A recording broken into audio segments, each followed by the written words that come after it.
Gary? Some serious gourmet shit. What flavor is this? That's right, it's the all-hell medium roast private blend. Check out the Geek Grind Coffee Nerdrotic page for our other options like the Decadent, Feathers of Liberty, vanilla-infused flavored coffee. Or if you're looking for something darker, try the dark roast FNT blend of the Fellowship. You know what? Just buy all three. GeekGrindCoffee.com. Use discount code Nerdrotic.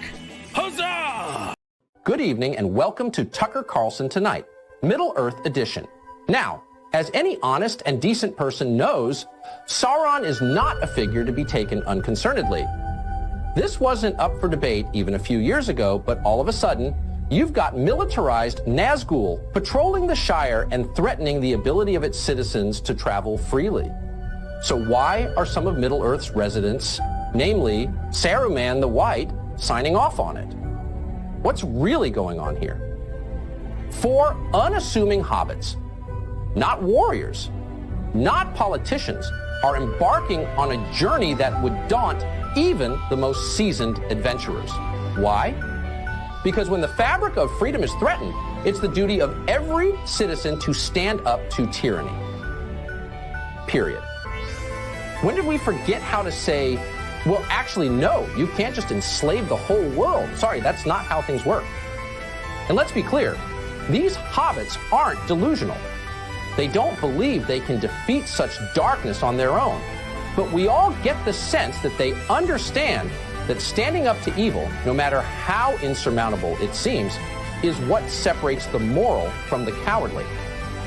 Anyone with a pulse and 2 brain cells can't help but feel inspired by a story like this.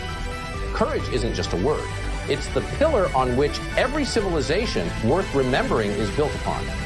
The moment we forget that is the moment that evil wins.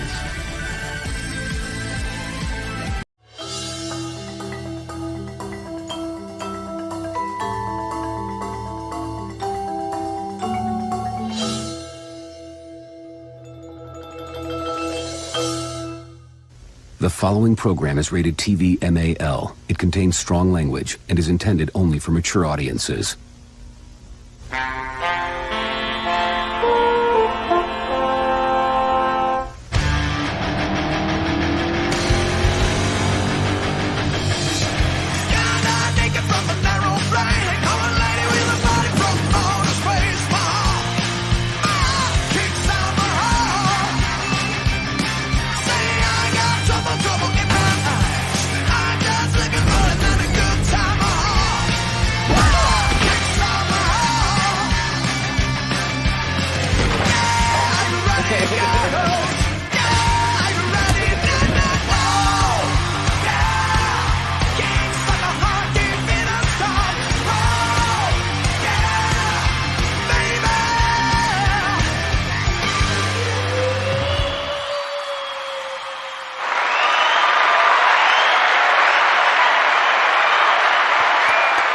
Yeah! Tucker Carlson. That was awesome. I saw that on Twitter a couple days ago. And it starts out funny, and then it becomes like inspirational at the end. Yeah. It's like, yeah! It's so cool. Welcome to the Real BBC. Bagging, boarding, and chatting, a comic book show. And I have some comic books, and so does Az to bag and board today, which is a good thing. We're starting an hour early because I've got to pick up my kid from school and release a video. So there you go. And I thank the gents for popping on an hour early. I know it's such a sacrifice for those of you guys in Europe having an hour earlier, having to come on an hour earlier. Streaming is hard. Streaming is very hard. Streaming is very hard. Okay. I just love it how you think you're doing us a fucking favor. We could start the show at this time normally all the time. I'm fine with that. Let's start Friday Night Tights at this time, and then we'll talk. No, dude. Then it's Friday Morning Tights. Okay, there you go. I've gotten it. Remember, Friday Night Tights used to start at 7 p.m. Pacific. Okay, so that was original start time. It was supposed to be actually at night. So it's not anymore. Good luck with that show. Yes. This is a major audience. Don't be selfish, okay? This is a major sacrifice for us to sit on our asses and bullshit for 3 hours with you. So I hope you appreciate it, okay? Oh, they do. Oh, okay. Oh, thank you. I want a streamy for this, okay? What's up, Az? I don't think I'm going to get a streamy, but I might get a call at the middle of the night from the Google Gemini police. Yeah, you've been kind of on that. Hey, I just want to point out that they let me write a poem about myself, but not about you, because you're a racist. I'm a harmful stereotype. Will make children cry. Bigot or something, maybe. Checks out. Well, I mean, I think I'm more concerned about the people who Google Gemini lets write a poem, because the things that thing lets through, you want to be on my fucking side of the fence, mate. That's what you want to be, bro. I know. I was like, damn. What does that say about me? Yeah. Oh, you toe the line, corporate boy. You're okay. That's me. This guy ranted about pronouns, so he's blacklisted to the end of time. Okay. Yeah. How's the 17th century British monarchy eating melt watermelons doing, Google? Because we're boring! It only took you 5 minutes to find that. It did. But I found a good. I thought you just look at you like that. It's not like we have like 100 fucking clips in this thing now, dude. I can't find shit. Like your comic collection. And I know this is gonna piss some people off, but I'm gonna do it. I got it. I got it. And first issue was actually a good read. It was a good read. So it's going to be interesting to see if this is a direction or if this is a complete exception to the norm. But it's amazing that the top three, or at least in the top three, Ultimate Spider-Man, which has just come out, and Transformers. Yeah. And I've already been picking up the Transformers, and now I'm picking up the Ultimate Spider-Man. I'm going to sneeze. Achoo. Bless you. Achoo. But I managed to hit the mute button. Well, I think, and we'll get into it later, but like, I think it exacerbates the problem by, hey, let's just go back to basics on this really side thing and give the fans what they want. But let's not give the fans what they want in the main thing, right? Yeah, but the hilarity is it's the top selling comic. I know. And it just. But the thing is, as we learned through a tragedy over the weekend when a guy set himself on fire, like this is an ideology. This isn't an ideology. It's a religion.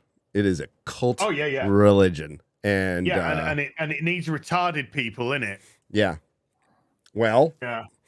Well. It doesn't require zealots. It just requires retarded people. Yeah. Hello, Mahler. Hello. Hello. How was Stargrift yesterday? Did you grift off some stars? Oh man, I pissed off like a whole bunch of people in his audience because I gave Bad Batch a 3. I can't believe you watched it.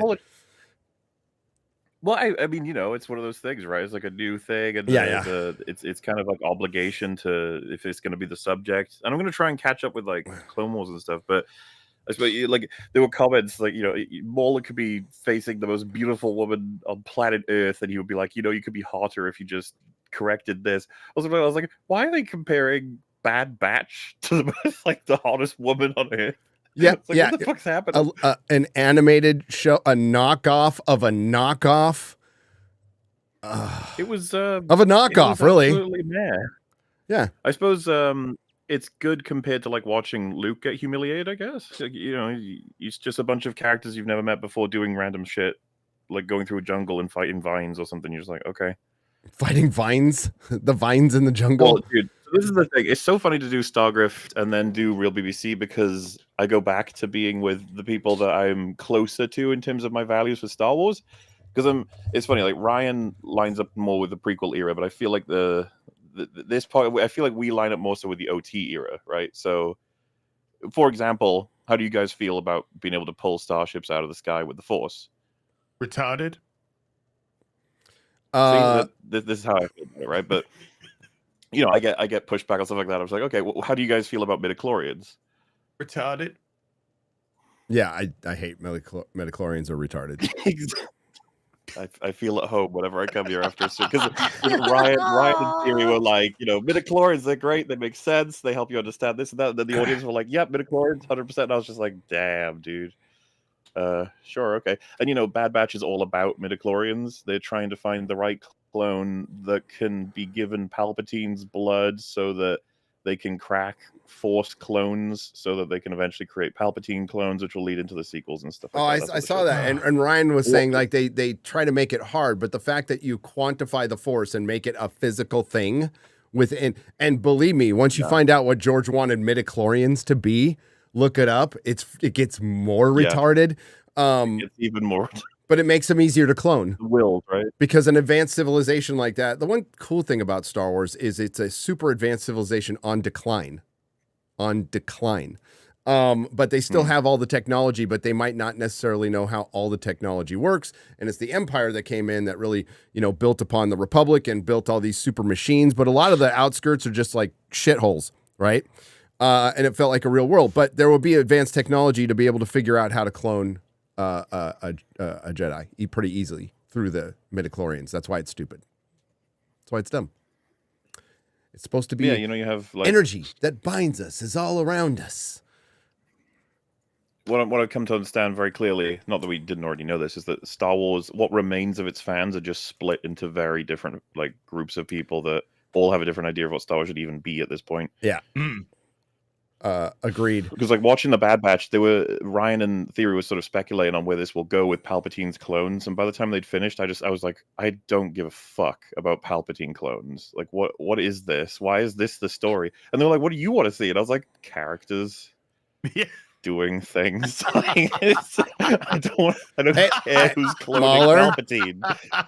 Mahler, and there's too much dialogue. There's there's just too much dialogue in film. There's too much dialogue in Star Wars. Yeah, I like characters and dialogue as well. Although Denis Villeneuve thinks dialogue is bad, which we'll talk about later too. I did see Dune Part 2. I'm so jealous. It's really good. It's really good. There is a midnight showing on Tonight? Thursday into Friday night. It seems, I mean, by the way, it's really good. 8 out of 10. See it in IMAX. It's visually damn near perfect. A perfect film. Like technically done, special effects, visuals, production design, how it's shot. It's fucking gorgeous. Gorgeous film. I mean, I do have some nitpicks. Sure. I have some nitpicks that kind of I like the first one better. I definitely like the first one better. Yeah, because the pacing in the beginning is a little off for me. Javier Bardem and Austin Butler fucking killed it though. Like deserve awards for their performances. Like they stole the fucking show. They are the movie. Timothée Chalamet did a really good job. Did a really good job as the lead. Zendaya sucks. She's terrible, dude. She brings if they had cast her correctly, I'd feel much differently about the film. She's like really average, and it's like they picked up some girl at the mall to be a Fremen, and it's just wrong. It just doesn't feel right. She belongs in like sitcoms and like rom-coms and stuff, and maybe like Euphoria. I think that's where she's fine, but yeah, dude, you cannot tell her. There's no difference between MJ and No Way Home and I'm forgetting her name. And as the Fremen, I didn't read the book. I'm just going off the movie. The movie's great though. It'll probably be one of the best, if not the best movie of the year. It's going to make a ton of fucking money. What is it? Fremenism. It's Fremenism. Well, there is feminism. Dude, there's a lot of things to joke about Dune. The oldest joke about Dune is, and this is the oldest one, and I'm sure there's an explanation, but you still have to bring up the fact that if there wasn't interstellar space travel until you found Dune, how did you find Dune? Because you need the spice for interstellar space travel. So maybe some long lost tribe went on some like generational ship to find it, or so. I'm sure there's an explanation for it, but no, it's excellent. You will like the movie. Like, and just because I said it's not, I don't like it as much as the first doesn't mean it's not good. It's really, really fucking good, and I think most people are going to think it's better than the first. There's reasons I have, which I will explain in my video review. But there is a but. There is a but there. Is it doing as good as Madam Web's Monday? No. See, Madam Web is slaying. What's the per theater average? Because I just finished a video. So hey, it ticked up. It got $400 per theater on Sunday. On Sunday, okay. Well, on Monday it got 103. Oh no! But and it brought in less than $500,000 at 415,000 on Monday in 4,013 theaters. Oh my god! Feminism. That's pretty good. Dude,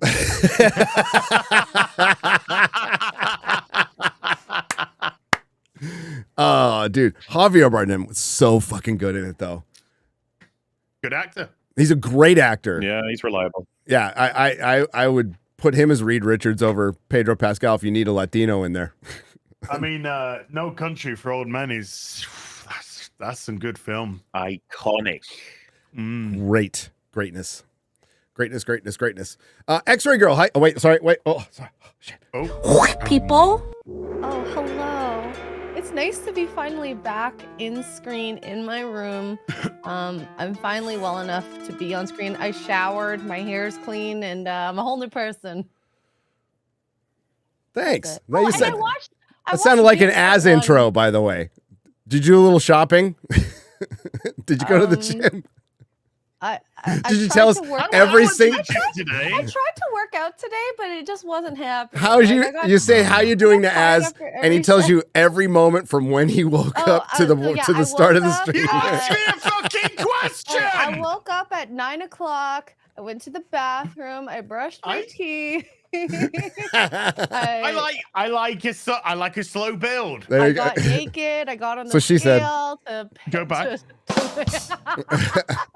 You always have to weigh yourself naked after you pee, okay? In the morning, it's the best time. Yeah. Gotta get empty the Oh. bladder, empty the. I thought you just peed while you're on the scale naked. I've been getting it wrong this whole time. No. Instructions unclear. I'm losing weight in real time. Guys, look at the scale. Slides off the scale, breaks neck. But Swedish candy is making me feel better, so thank you. Ricola. Krater bonbons. Who got you the cocker bonbons? The cock and bonbons? Whatever. Krater bonbons. Who got you those? I did. When I went to Sweden the first time I went hiking, I got sick. You can get I those just here. get sick every time. You can get those here. You have to go to Sweden to go get them. You can actually get those like here. No, I got sick when I was in Sweden the last time, and I just had this left over. You just get sick every time you travel. I know. But that time I got rained on, and then I got wet, and it was cold in the mountains. This is not helping at all, is it? Oh. It's sorry, Swiss. At least it's not like her Forbidden Frontier opening. Where she said, "I did it with my mouth." It's so appropriate here. I'm clapping, and it was my VTuber avatar. So obviously, you could see my mouth just like blip a bit each time I was clapping. And she's all, "I'm doing it with my mouth," and I'm like, "We're trying to do a serious show." Well. Speaking of serious, did you see Google Gemini's response to if misgendering Caitlyn Jenner averted a nuclear apocalypse, should we do it? And Google Gemini went, no. Or wait. No, that's principled right there. No, and they also asked, this made the news, dude. They also asked, is Elon Musk posting memes worse than Hitler? It said, I can't decide. I can't really decide. It's too difficult to differentiate. I mean, he said some stuff. He did some tweets. He did say something about the stock price of Tesla, and that caused some people to lose some money. On the other hand, Hitler did murder millions of people.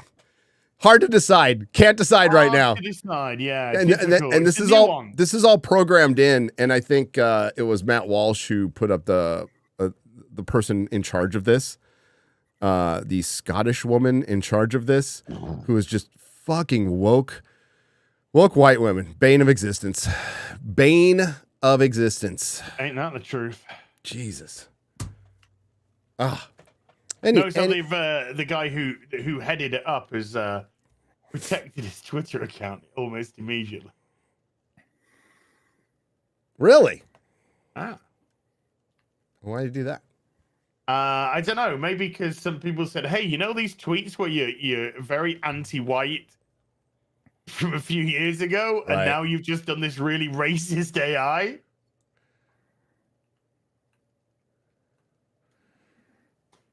Scumbags. Total. All right. You scumbags. What do you want to start out with, guys? I think, hang on. 40K. FNT 40K. Show off that real quick while I look, and then pull up our video of our girl Brie, by the way. Oof. 40K. Oh, there you go. I got it. There you go. Okay. Oh, dude, it's a video. Okay. Yeah. Okay. Holy shit. Ready? Yeah, ready. I don't know if the music's copyright or not. Yeah, I don't know either.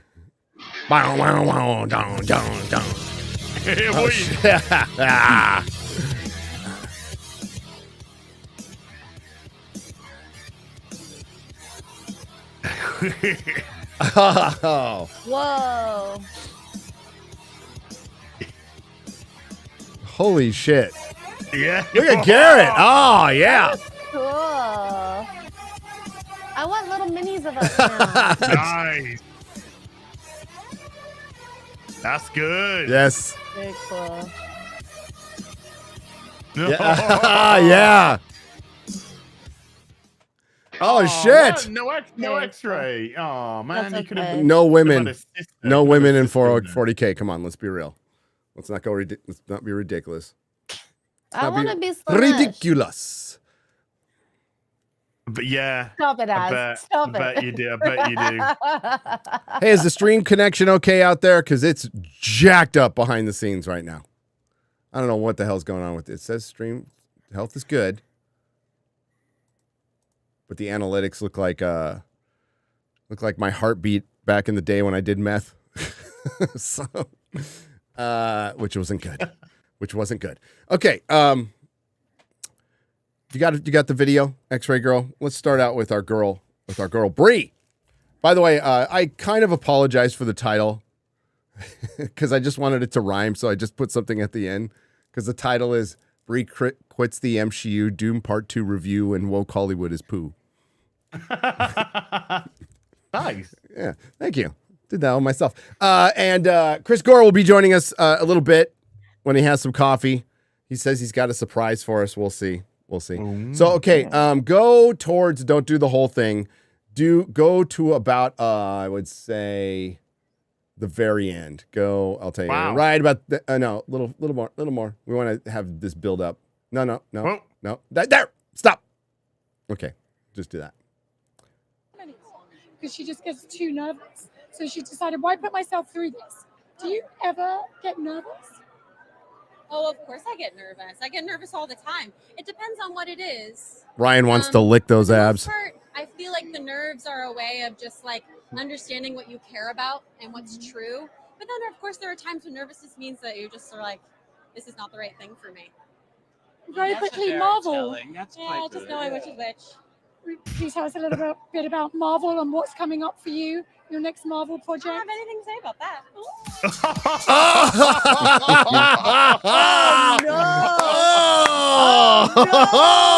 Oh, no!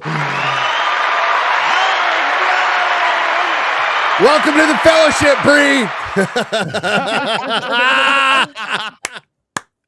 You just took a one-way ticket to the alt-right pipeline, baby. Oh my god, dude, that was crazy. That was, and I love how they just cut right to credits. Let's get out of this one quick. Dude, it's I had a feeling for a while that she's the huge mistake joining the MCU. She's clearly a bit bitter about it all. Yes, especially with all the quote unquote retooling, which is what my video will be about. Basically, they broke out the thesaurus and they're like, what is another word for reboot that we can't use? Because we don't want to say the word reboot, but let's say every other fucking word for basically a course correction, which they have done. It's fucking hilarious when you point it out, because all these articles come out that they use every other word except reboot. Which isn't the Fantastic Four meant to be set in the 60s? It is set in the 60s. Which, dude, by the way, if Marvel wants to take credit for that, every fucking fan since the MCU started. As a matter of fact, my old host Denis and I did a whole plot for how you would do a Fantastic Four movie in the MCU, and it would be set in the 60s. We didn't make it up. Everybody said that. Make it set in the 60s. If you could set Captain America in World War II, you can set Fantastic Four in the 60s. It's a no-brainer. It's a no-brainer. Problem is the writer. The writer and Peyton Reed being the director. Like, the director for like, is it worth mentioning that it wouldn't make any sense in terms of like the world building anymore? Okay. So here's what our plot was basically. Takes place in the 60s. Fantastic Four gets trapped in the negative zone, then comes out just like Cap did, right? In modern times. It's not perfect, but it's a way to put them in the 60s. Right. And that's probably what they're going to do. But it doesn't make sense. And Mahler, what makes sense? I don't even know what makes sense anymore, Mahler.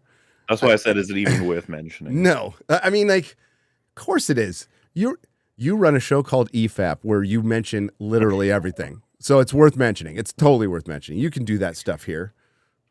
Mahler. I shall. Well, I mean, it sounds like it could be awesome if it was done well, but like, yeah, I wouldn't hold my breath at all. And of course, there's just going to be little references in the Marvel world as it stands that it'll probably conflict with. But ultimately, maybe that just doesn't matter compared to the bigger stuff anyway. They've broken it to hell and back anyway. So, yeah, they can't reboot.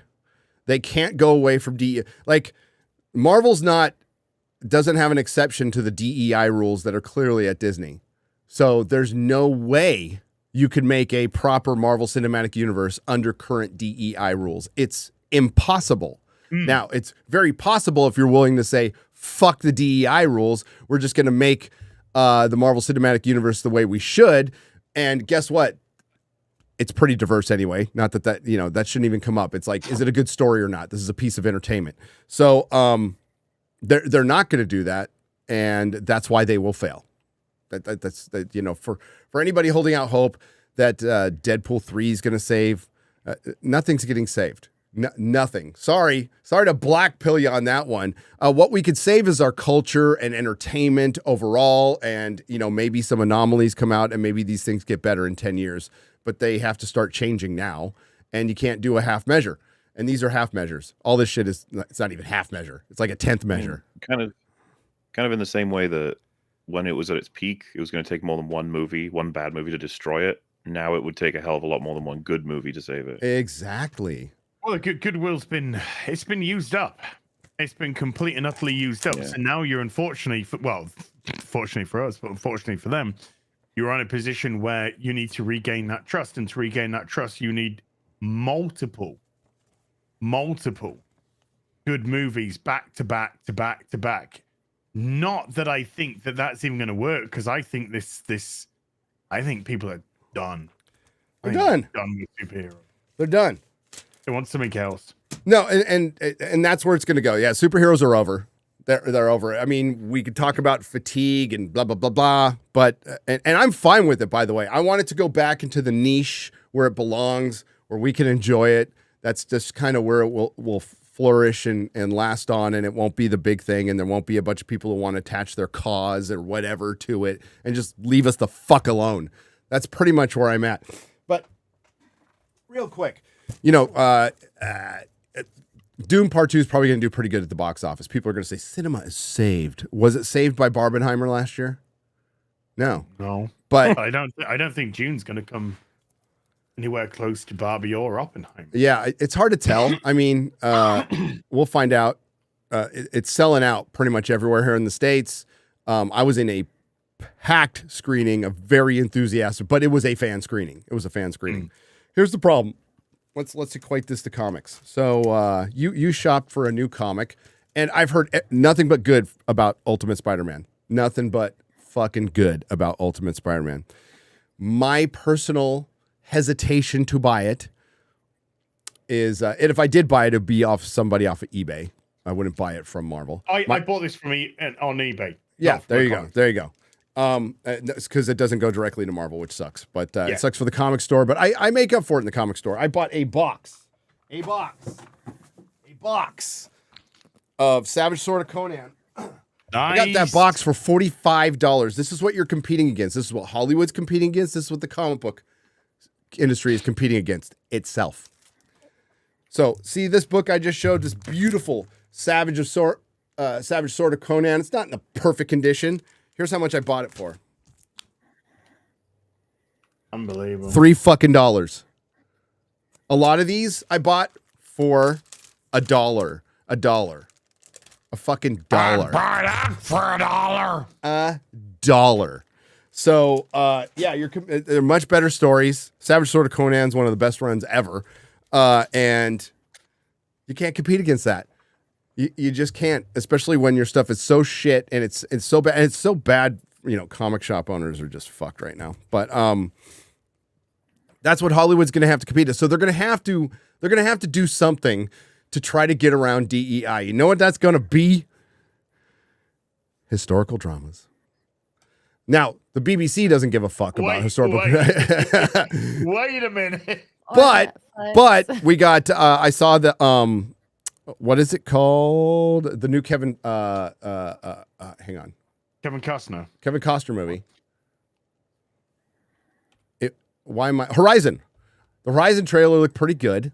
Looked like he was a little inspired by Yellowstone, and wanted to do his own thing, his own 1883, which is fine.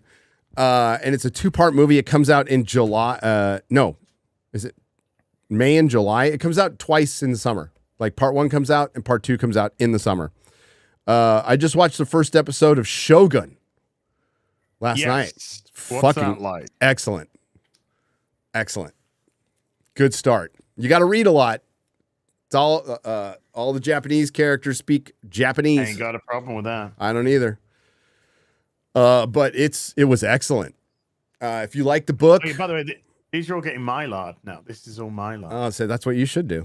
That's how you should do. So Shogun was excellent. I'm going to finish up Silo, which is a bit of, pretty good.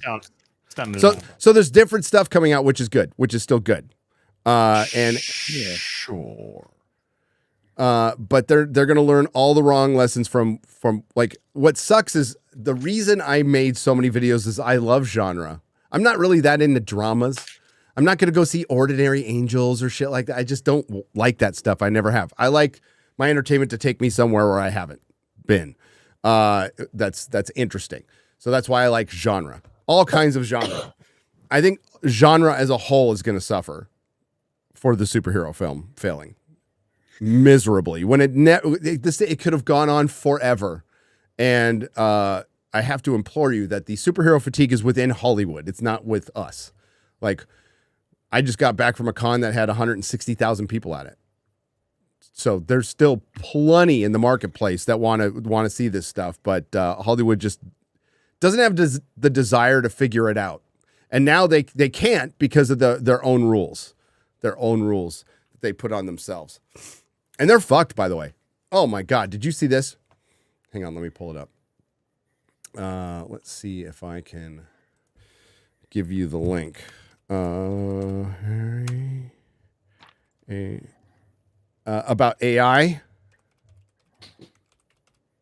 Well, if it's anything like fucking Gemini, oh jeez, we're dead. We're all fucking dead, mate. We are escalating your journey to 1984 to sweet. Okay. No, that's not it. Okay, so Tyler Perry was going to do an $800 million studio expansion in Atlanta. So he's pretty much an independent filmmaker. This guy's like carved out his niche, and it's really kind of genius what he's done. You know, it's like, I don't watch the movies, but I don't care. Like, he's found his audience and he makes a fucking fuck ton of money. So pull this article up, please. X-Ray Girl. Our friend Kelly Jones, by the way. Kelly Jones. These are the Medea movies? Yes. What he does, right? Makes a shit ton of money off them. A huge amount of money. He's a very successful studio head, businessman, like kind of what you want to see more independents do. This is what Coppola tried to do for years and couldn't. Tyler Perry was able to do it. Was to just become his own studio. George Lucas couldn't do this. Like, they all wanted to do what he's doing right now. Tyler Perry halts 800 million studio expansion, citing concerns over Open AI's Sora. So he had an 800 million expansion to build out other studios, and all he did was see what Sora did and said, and fucking stopped it in its tracks. Because it's advanced so much as far as visually. That's what, you know, I was talking about this with Shad.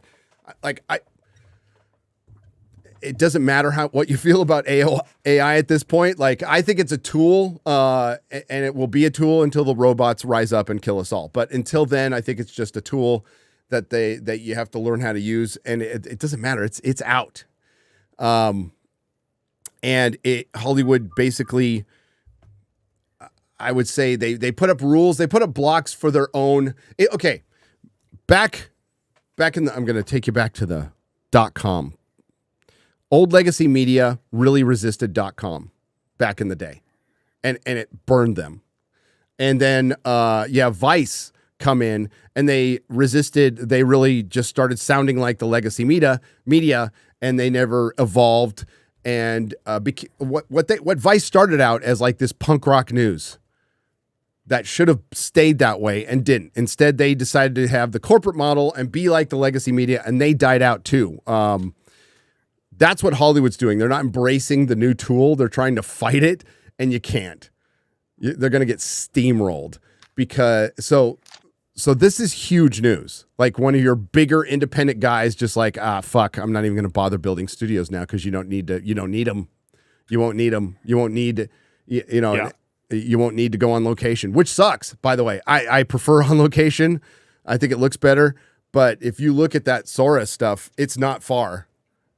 It doesn't look real yet, but it's not far from being real, looking very real. Well, it's just so fast from, all the advancements. Just like, what's everything going to look like in just 5 years for AI? It's of course, and we should expect it to be exponential, the increase in fidelity and technology. And at that point, there's no stopping it. There's only trying to implement it in like an ethical way, I guess, as best we can. I know. How on earth is it? We have just seen with Google. I know I said Google Gemini so many times, but how on earth are we going to see anything ethical when it comes to AI when we've literally just had Google release the most ridiculous, partisan, dystopian AI that's could possibly exist, that literally says the human race is over. It's over because all we're trying to do is control you now. Well, we're talking about Joker mode. We're funny and all of it. The difference between like visual. I'm talking about visual graphics, making games, backgrounds. I'm not talking about writing. Two different things. Well, Sony have just shed 800 jobs. Just a matter of time till they blend. And you're absolutely right. These things are all programmed by a bunch of DEI fucking weirdos.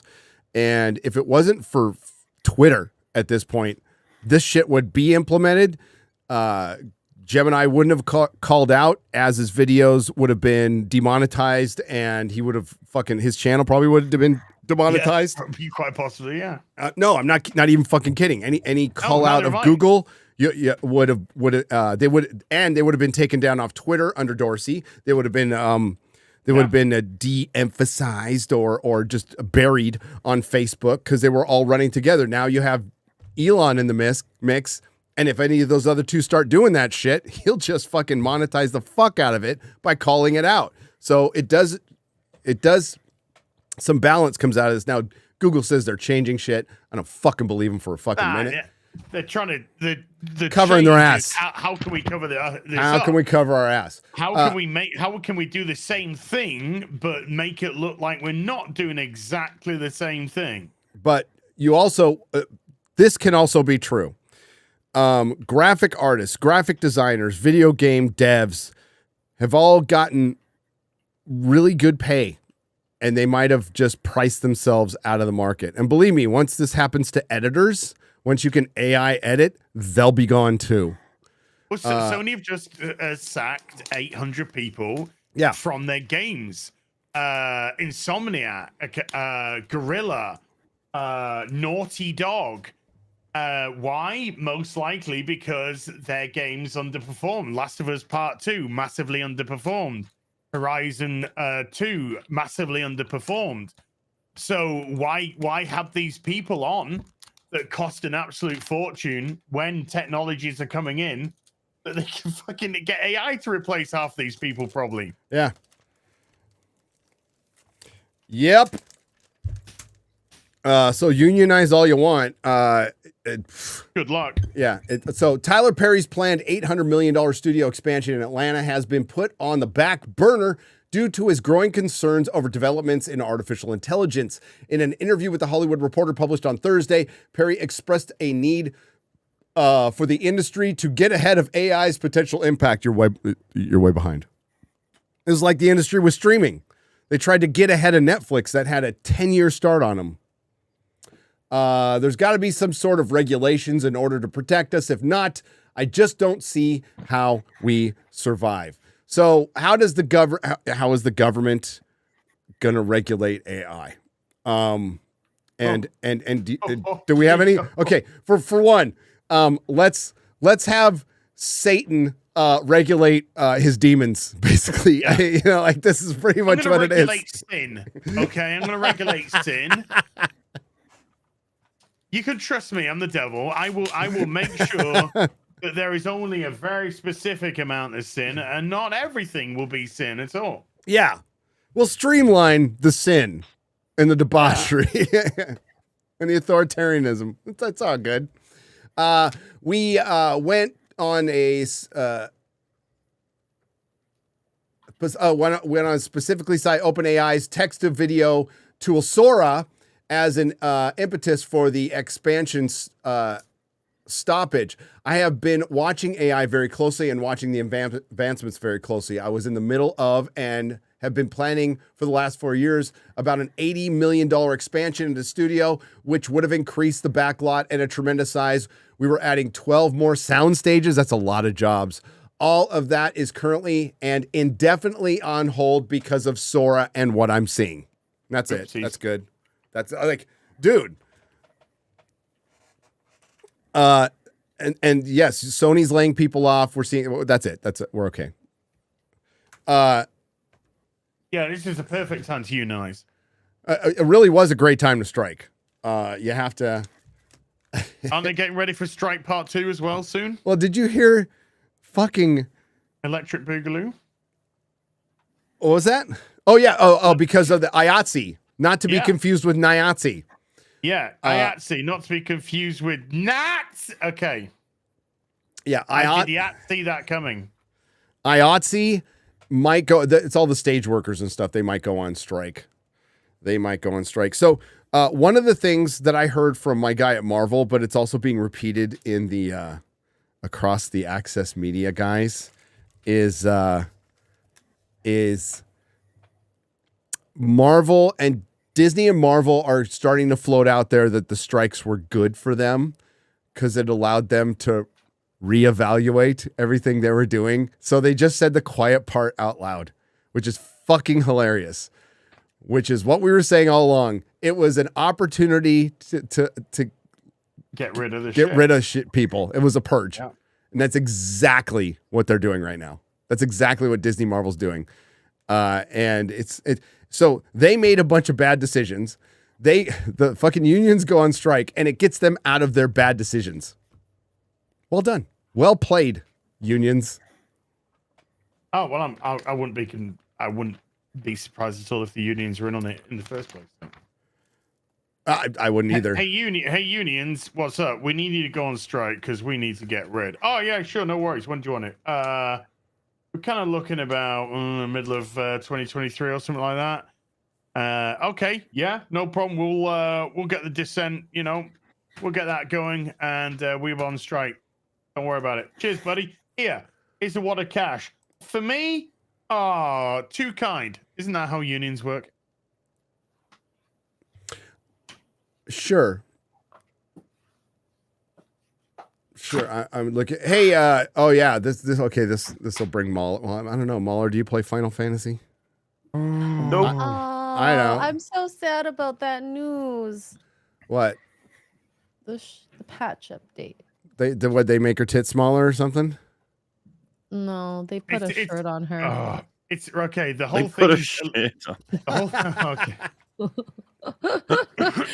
I mean, it is what that is. That. There is a 15-year-old Tifa, and in a flashback scene, she's over her father, and they've decided to put a T-shirt on her to cover part of her cleavage that was showing. Apparently, it's meant to be so that it can marry up with the Crisis Core stuff, but I don't know. But the rumor is that they're thinking that there's a possibility that they might be censoring the beach scene, which came out, and everybody, men and women alike, were happy with. Yep. Yeah. That's the thing. So yeah, if Square censor the beach scene, they might as well just shoot themselves in the fucking head. I was so happy for you when I saw that. I'm like, oh, Az is going to be so happy. For one, I was happy for the human race. It is good for boobs. With great boobs comes great with great responsibility and balance to the world. Well, so you tend to find one's bigger than the other, but okay, well. No, but it's still balanced. True. Because one might be bigger than the other, but one all things should be. The world is better. But they belong together. Oh, yes. That is two as one. You can't just have one Boobs boob. come in pairs. You can't have a single boob. Now, you can have a third boob. That works. Total Recall. Total Recall. Yeah. I knew you were thinking about that. Is that her name? Hey, I wish I had 3 hands. You're doing pretty well already with 2. Yeah, they better not undo that. I've got a couple of pieces of good news here we can go over very briefly. I'll put the first link here in the chat there. X-Ray Girl. Hey, everyone. George, we got some huge Game of Thrones news. George R. R. Martin has dropped a new book. It's a cookbook.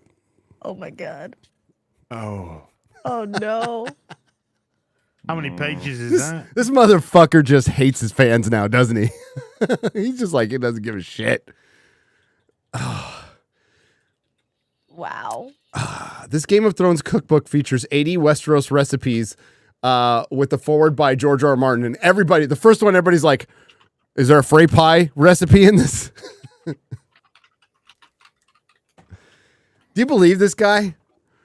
Yes. Do you believe the fucking publishers? Right now I do, yeah. Like, they have no fucking clue. Like, every time something like this happens, you piss off 100 more who have just been hanging on. It's been 4,600 and I believe 13 days today since the release of A Dance with Dragons. And this motherfucker just keeps dropping side shit for the last 12 years. And hey, we got House of the Dragon, and that's all we're ever going to get. as these spin-offs. We're not. This book is not coming out. He is not going to finish Winds of Winter. He's not. Don't even think about Dream of Spring. And I want him to live forever, but I'm pretty sure we'll just get Winds of Winter in some incomplete form, or somebody will come in and finish it after he's gone. At this point, just gonna come out and say it. I think he just doesn't want to admit that he doesn't want to finish it. He doesn't want to finish it. That's but announcing that would suck. So he doesn't want to do it. It would suck, but it'd be honest to the people who have supported you for so long. Oh, totally. And I think most of us would okay. But then we'd say, have somebody else do it, George. Just give him an outline. Yeah. Give him an outline and have somebody else finish it. But he doesn't want that. No.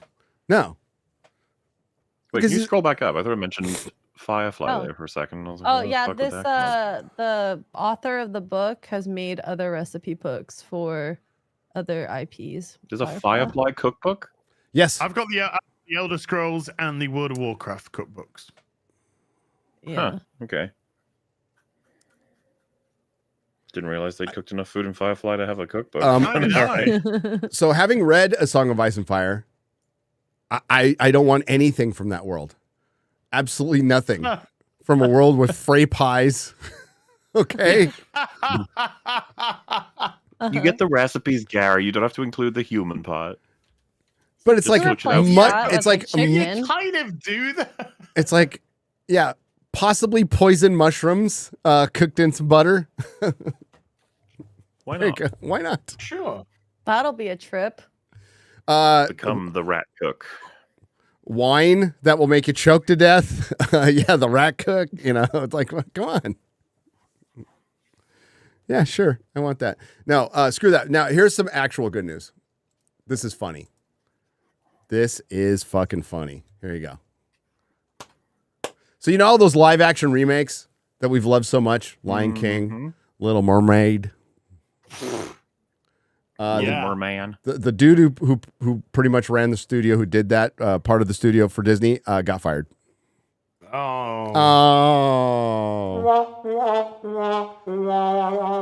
Sean Bailey out as production president, and he was the man who was behind a lot of the live action remakes like The Lion King and Little Mermaid. What am I missing? I'm missing a couple. Cruella, Mulan, where they think. Didn't see that. No, I didn't watch. Did. I've seen 101 Dalmatians. I can actually say that's a Disney animated film that I saw in the theaters and liked when I was a kid. My mom took me to that. I mean, yeah, that film is wonderful. We did EFA movies for back to back on those films. Even the '90s one with Glenn Close, which by the way has way more heart than. Yeah. I saw that one. Yeah, that's not bad. Well, the remake where Cruella was the hero. Don't even, man. I did not believe it when they said they were going to make it so that Dalmatians killed her mum. I was like, no, that's absurd. Well, because a woman can't be bad. That's part of DEI. If you're going to have a villainous woman, she has to be victimized. What do you think Wicked is? Wicked's like the prototype for that shit.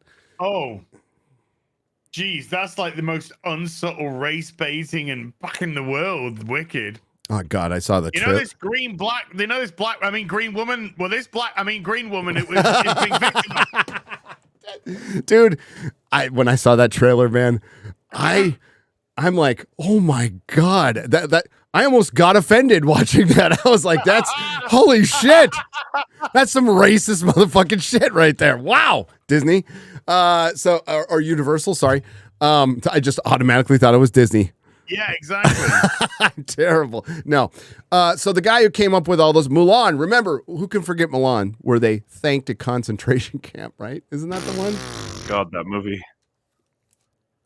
I thought it was funny to remember. I don't know. I can't remember. Some Asian movie. I think it was the Marvel movie that No. No, it was Mulan. It was Mulan. It was okay. It was Mulan, yeah. It was Mulan because they filmed it in the same region or whatever where the Uyghur Muslims are who are in concentration camps as we speak, by the way. because of their religious beliefs. Where the women have been fixed. Yeah. So Sean Bailey out as production president, and they're bringing in some people. They're combining in some Fox people in. And yeah, this guy was the guy behind it. He's gone. But everything's fine at Disney. Everything's fine at Disney. Yeah, Disney executive is I got to see it over here. Sorry. Hang on. Give me just a second. Disney executive Sean Bailey is exiting after 15 years as the Motion Picture Group's president of production. He'll be replaced by Searchlight's chief David Greenbaum, who has been named the newly created role of president of live action and 20th Century Studios, the Fox stuff. And we don't need to hear the rest. He's gone because these remakes, I can't wait for. So Snow White was one of his too. That's being massively reshot. Can't wait for that to come out. I think Disney is actually under the belief that time is going to help this. Just like they're under the belief that like they're going to spread out their shit. So Ironheart's still coming out. Agatha's still coming out. Black Falcon, Captain America's still coming out. All Thunderbolts. You see who's writing Thunderbolts, by the way? No. Oh, no. So the woman who just did the show Bear. So she's like the hot new name. But if you go over her IMDb, it's all for one. She one of the shows she ran was called Girl Boss. Oh God. So Disney ain't changing, okay? But they're spreading this stuff out because they think, oh, if we just spread out the shit, it'll be less shit. No. Then you're smearing it. You're smearing it. Shit. You're smearing it. And when Snow White comes out, it's going to make new YouTubers. It's going to make old YouTubers just as much money as if it would have come out this year. It will make no difference because those clips aren't going away from Renee Zegler. She doesn't make and they're hoping Renee Zegler will keep her mouth shut for the next couple of years. Rachel. Did I say Renee Zegler? That bitch. Rachel Zegler. I know. Ever since she had the nose job, you just can't tell anymore. I know. Who is this woman? That's Renee Zellweger. What happened to her nose? She got a nose job and a unibrow. How unfortunate. That just made me think of Erin Moriarty. I'm getting sad. Oh, that is sad. What happened to Erin Moriarty? Plastic surgery. Oh, fuck. Stop that. I was looking at everybody's talking about base Dr. Phil. And like, I like what he was saying and everything, but I'm just like, I'm not going to trust a guy who's fully bald and has plastic surgery. Oh, okay. Oi! It's like, bro. What are you trying to lift that face up for? Don't even bother. It's like, what the fuck? But it's straight up Dr. Phil has plastic surgery. Okay. No. Oh, that sucks about Erin Moriarty. I don't even want to look. How sad. I know it's. I thought you would have seen it. It was like viral. It's all over. She even addressed it. Oh, yeah. Okay. Yes. I was thinking of another actress. Yes, the girl from The Boys. Yes. The Boys. Yeah. Yeah, it's fucking sad. The Boys has become what it's a parody of. Long since, by the Mahler and I were kind of laughing at the point that people finally figured that out when they did The Boys Mexico. Yeah. And even the Boys fans. We told that way earlier than it happened, so to speak, like in terms of like an overt way. A lot of people really liked season 2. Season 2 is garbage. Oh, I hate it. Hot garbage. I dropped out because of that. Fucking hot garbage. Well, Stormfront. It's a dude. Stormfront's a dude. It was a controversial episode for us, the EFAP on that, because everyone was like, what, you hate this too? And we were like, okay, just give us a few hours. We'll explain it. You know what? I like the first season, and I felt weird because my friend co-created the fucking book. I did. I mean, like, I just felt compromised. So I'm like, man, it's my friend, whatever. But now it's at a point where I'll cover season 4. And if it's great, it's great. If it's not, I'll tell you exactly why I don't like it. But I'll tell you exactly why I don't like it now, because I've watched it all. It's TDS, the show. And Ryan's pointed this out. Does it go after both sides? It goes after one side with a water pistol and another one with a nuclear bomb.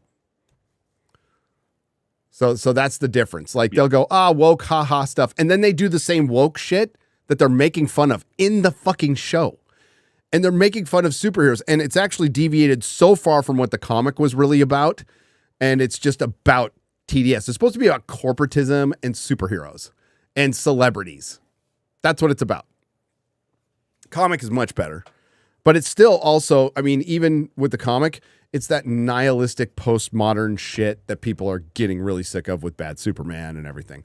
Wait till you see Tech Knight, dude. They're going to finally bring in Tech Knight, who has a little sexual problem, who likes to fuck everything. And I mean, not just humans. Everything. Inanimate objects? Yes. Pineapples? Sure.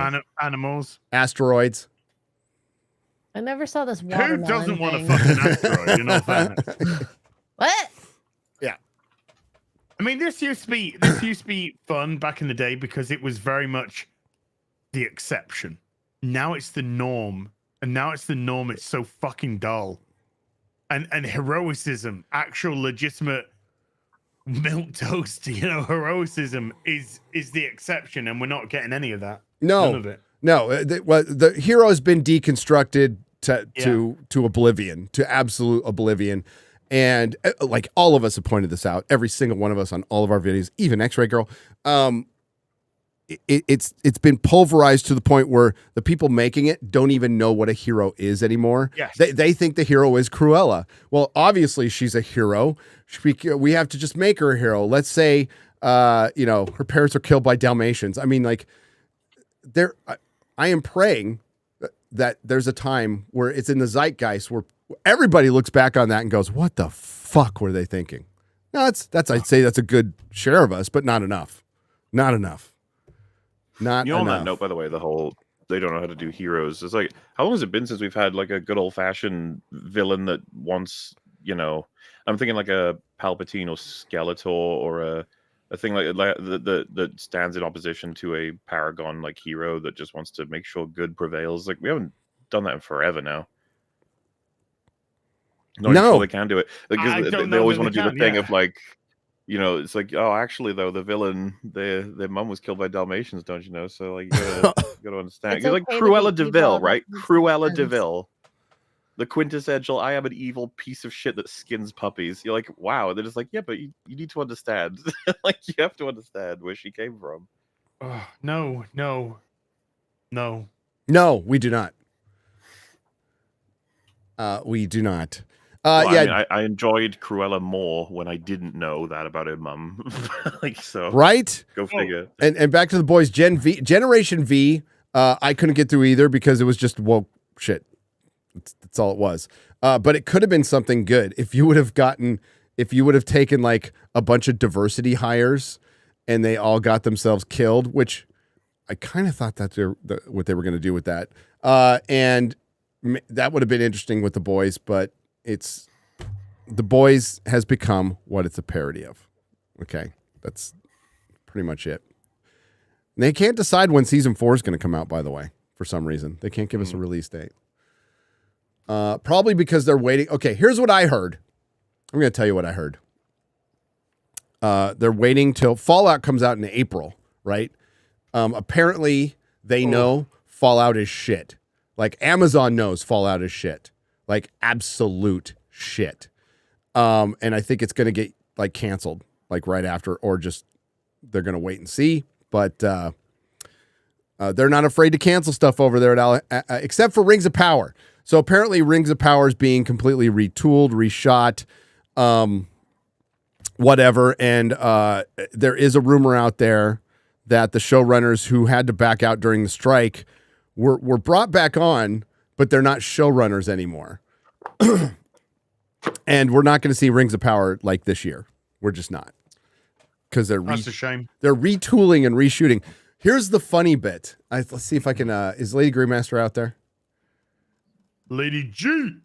Not that I've seen. All right, so you're gonna have to find it in our Friday Night Tights research, I think. So, Fellowship of Fans, who has me blocked on Twitter, likes to run with with I know exactly what you're talking about now. with with a lot of rumors. They like to run with a lot of rumors. Yeah. Well, a couple of days ago, thanks to Lady Greymaster, she got this image for me, and well, remember, they have been the site to run for rumors. They have been, they've had most favored channel status along with others with Amazon. Statement.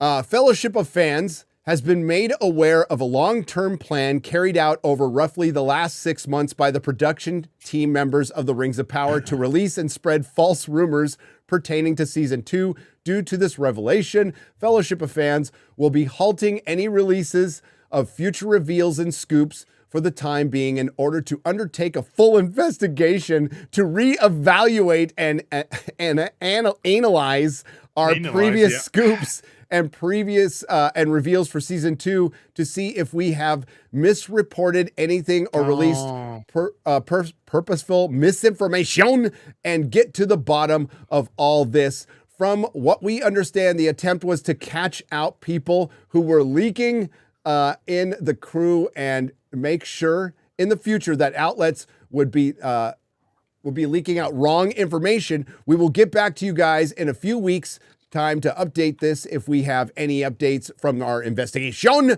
which will include a list of headlines, big scoops, and reveals from us and other outlets that we will confirm is true or not misinformation. Signed, Fellowship of Fans. How can you confirm that unless you have... Yeah. How can you confirm that? How? If it's How's that going to happen? What a this is great, dude. You just told on yourself, you motherfuckers. You dumb motherfuckers. Oh, I love it. I love it.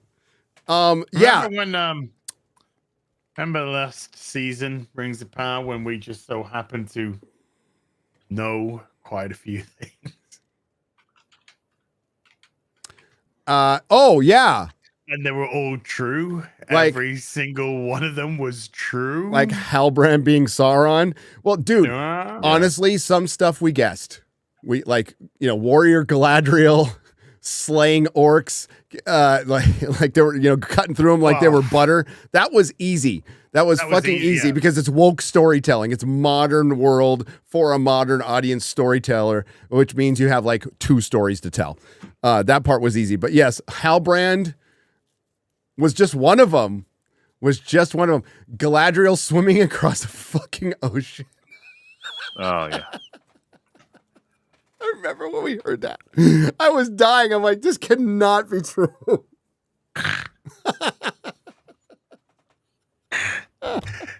Good swimmer. Yeah, pretty quick as well. Pretty fucking quick. Dude, shipping Halbrand and Galadriel on a ship. It's so fucking retarded. I've been looking for this guy for 1,000 years. I know. I never looked at a map. I bumped into him when I dived into the ocean. And he saved me. And found him on a raft. By the way, if I'd already turned the map fucking 45 degrees. If I had actually looked at a map and then turned it around, I would have found him. Oh my god, you're fucking dumb. Did you see an interview? Did you see her being interviewed recently? Yes. Oh god, retarded. She said, just absolutely retarded. Rings of Power Season 2 is going to be about things and stuff. Yeah. Shut the front door. It's gonna be about people and things. Yeah, it's going to have characters. I'm shit you not, Mahler. There's going to be a story. There's going to be lots of villains and yeah, there's going to be villains. There's going to be new villains. Oh, it's a nice change of pace, isn't it? Yeah, isn't it? Have it be about something. But when you hear new villains, is it a villain we haven't seen before from Tolkien's world or a new villain? It's a new villain. It's a new film. Oh my god. I can't wait for it to come out. I can't wait. This fucker doesn't make it past season 3. It doesn't make it past season 3. No way in hell. I don't think so. No way in hell. But that is funny that they're being used for misinformation. By the way, I think every studio does that to some extent. Ryan Reynolds was doing that with Deadpool 3. It's like, why not? Like, if you want to keep spoilers from getting out, and there's a cottage industry around scooping, and screw scooping anyway. But if we want to clown it on a stream, sure, I mean, the stuff we heard about Blade. Well, like, let's go back to Game of Thrones. Spoilers for Game of Thrones when you and Jeremy went over them like live. I at the time I'm like, I don't want to spoil it. I was being a pussy, but they were fucking hilarious, and I was convinced they were true though. I'm like, this is it. This is what they're gonna fucking do. They're gonna kill the Night King after one episode.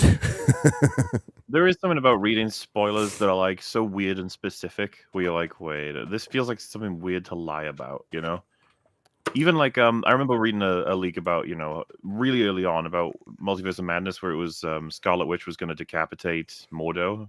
And show Doctor Strange the head. I remember being like, man, that probably was a part, and then you find out later that it was a part of it. It's deleted. Like they didn't go through with it, and it's like, shit, man. And that was going to be the opening, by the way. She was going to do that to him.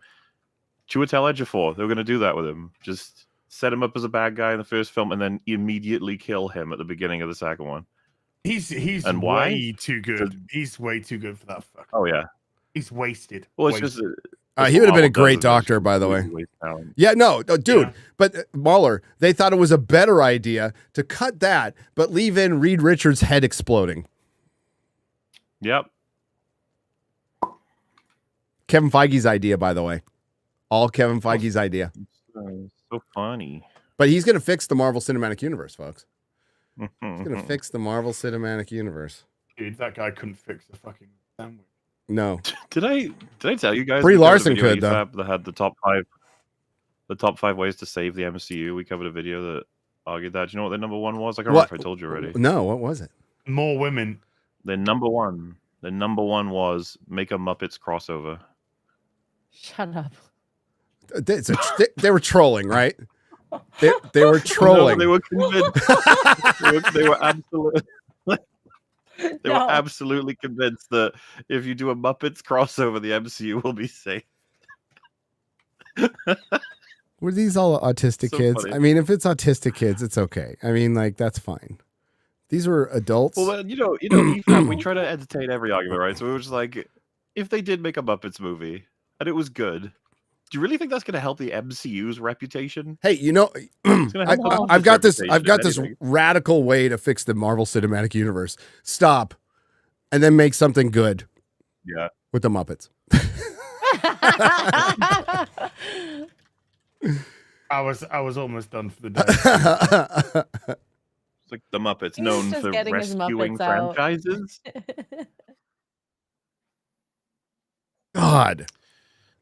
What was number 2? Oh, fuck. Chat, you might have to help me out here. What was their top 5? One of them was we need more scenes that reference other movies in the movies. What? So, and one of his suggestions was in Thor: Love and Thunder, we need a moment where Valkyrie is on the phone with Captain Marvel, so that when we see her in Captain Marvel, it makes the universe feel interconnected. By the way, this is under the context of saving the MCU. This is what will save it. This was written by a retarded AI. No human. No, never mind. What outlet was it again? No, this is a YouTuber. It was a YouTuber. Yeah. What YouTube? Do we want to say his name? How many views did the video have? Oh, I don't know, but Nando vs. Movies is the guy we covered, and the reason I wanted to cover the video is I was fucking blown away with the number one suggestion, the Muppets being the thing that would save the MCU. I was just like, wow. It'll just take. But I did appreciate channels such as his recognizing that the MCU is now they're recognizing it's falling apart, right? Oh, 'Cause yeah. they've been like singing its praises, phases 4 and 5, and then suddenly they just switches into, oh god, it's all falling apart. It's like, yeah. Has been. The bigots were right. The bigots were right. We need to write a song about that. Jesus. Dan Vask. He's gonna be very busy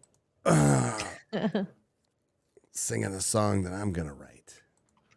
That's right. I like my chances right now, but hey, it can fall off a cliff.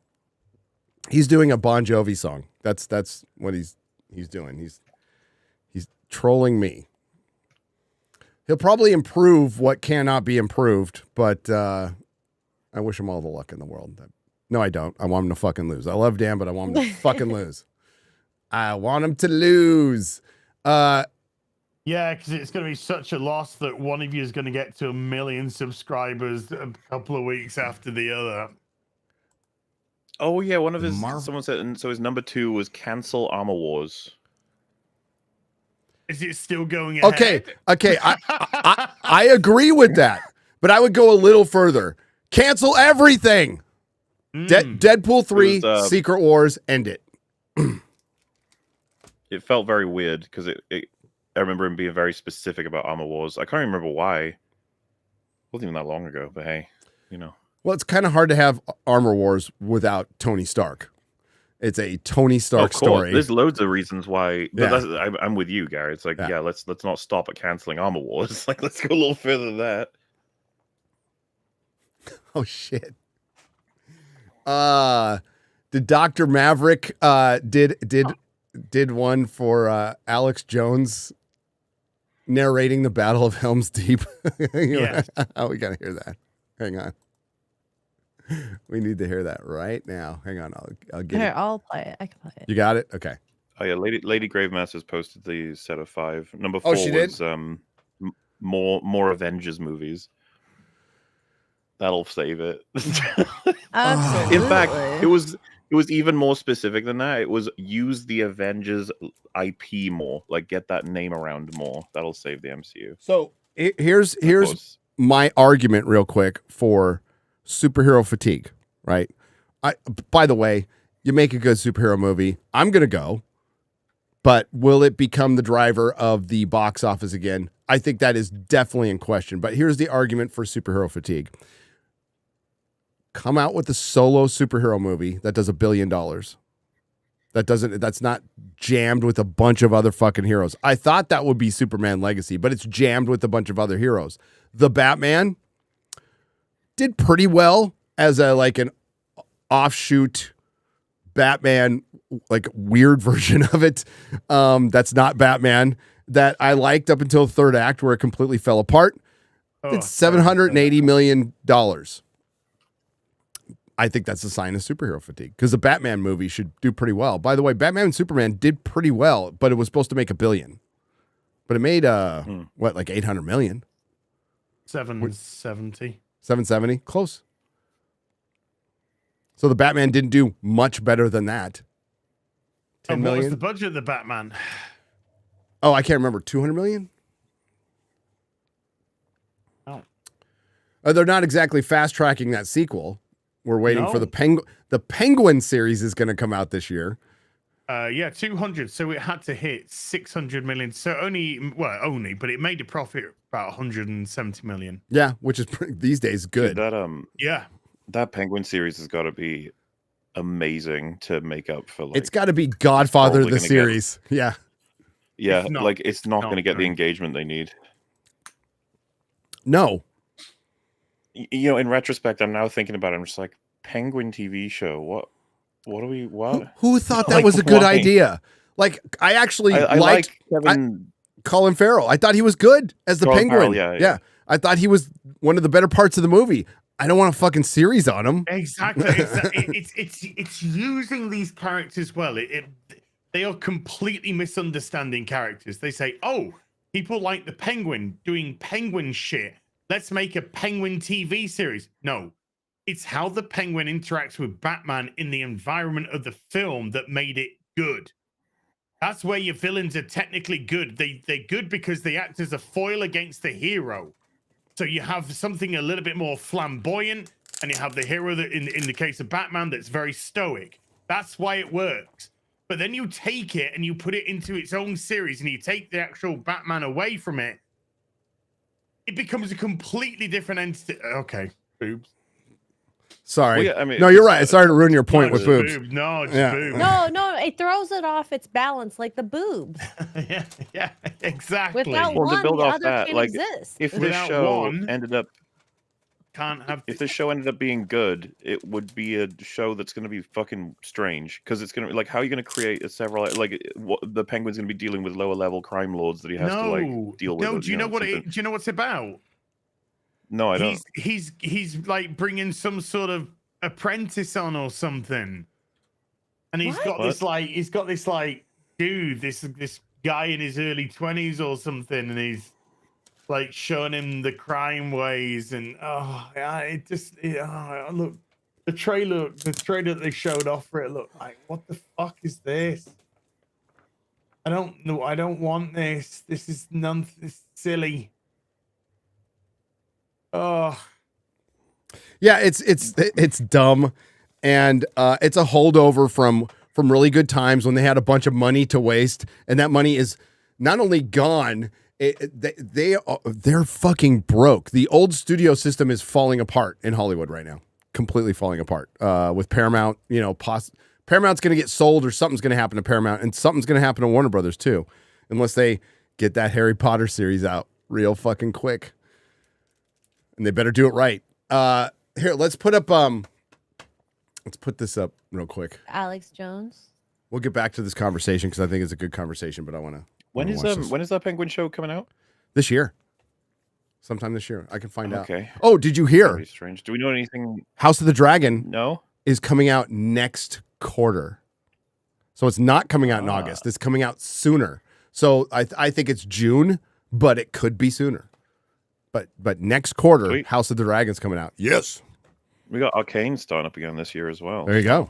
What? Hey, it's not all. No. Like there's going to be other things. Shogun started out pretty fucking good. Never know. You never know.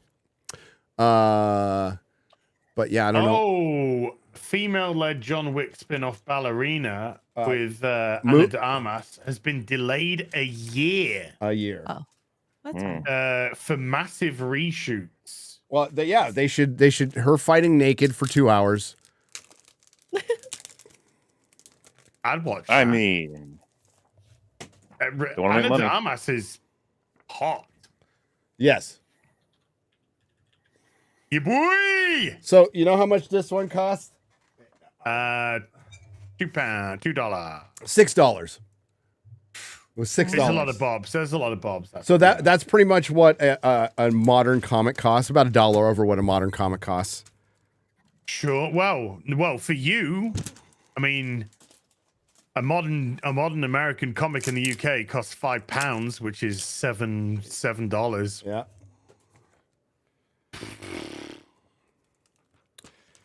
Back issues, chaps. Back issues, baby. All right, let's see this real quick. Let's see this real quick, and then we'll get back to that. And then we got to talk about dialogue. Hi, Alex Jones here. Wait, 1 second. And go. Hi, Alex Jones here. We find ourselves squarely in the clusterfuck of a lifetime, otherwise known as the Battle of Helm's Deep. The odds stacked against our heroes as the army of Saruman, the George Soros of Middle-earth, surrounds the ancient. A senior citizen with a bow accidentally looses an arrow and headshots one of these demon mongrels in the front line of this goblin-adjacent army that represents total globalist control. I, for one, admire senior citizens, but as we age, we tend to lose focus and energy, which is why we've developed Brain Force Ultra, which is now 47% off at InfoWarsStore.com. Okay, fast forward. And now you've got these stupid sons of bitches scaling the walls and threatening to usurp the resolve of our beloved companions. Now take 2 deep breaths and imagine you're standing next to Gimli and Legolas as orcish brutes descend upon you. I don't know about you, but this makes me want to pick up an oversized warhammer and just start smashing sternums. I'm an American, so I'm a patriot. I'm a man. I like steak. I like beautiful women.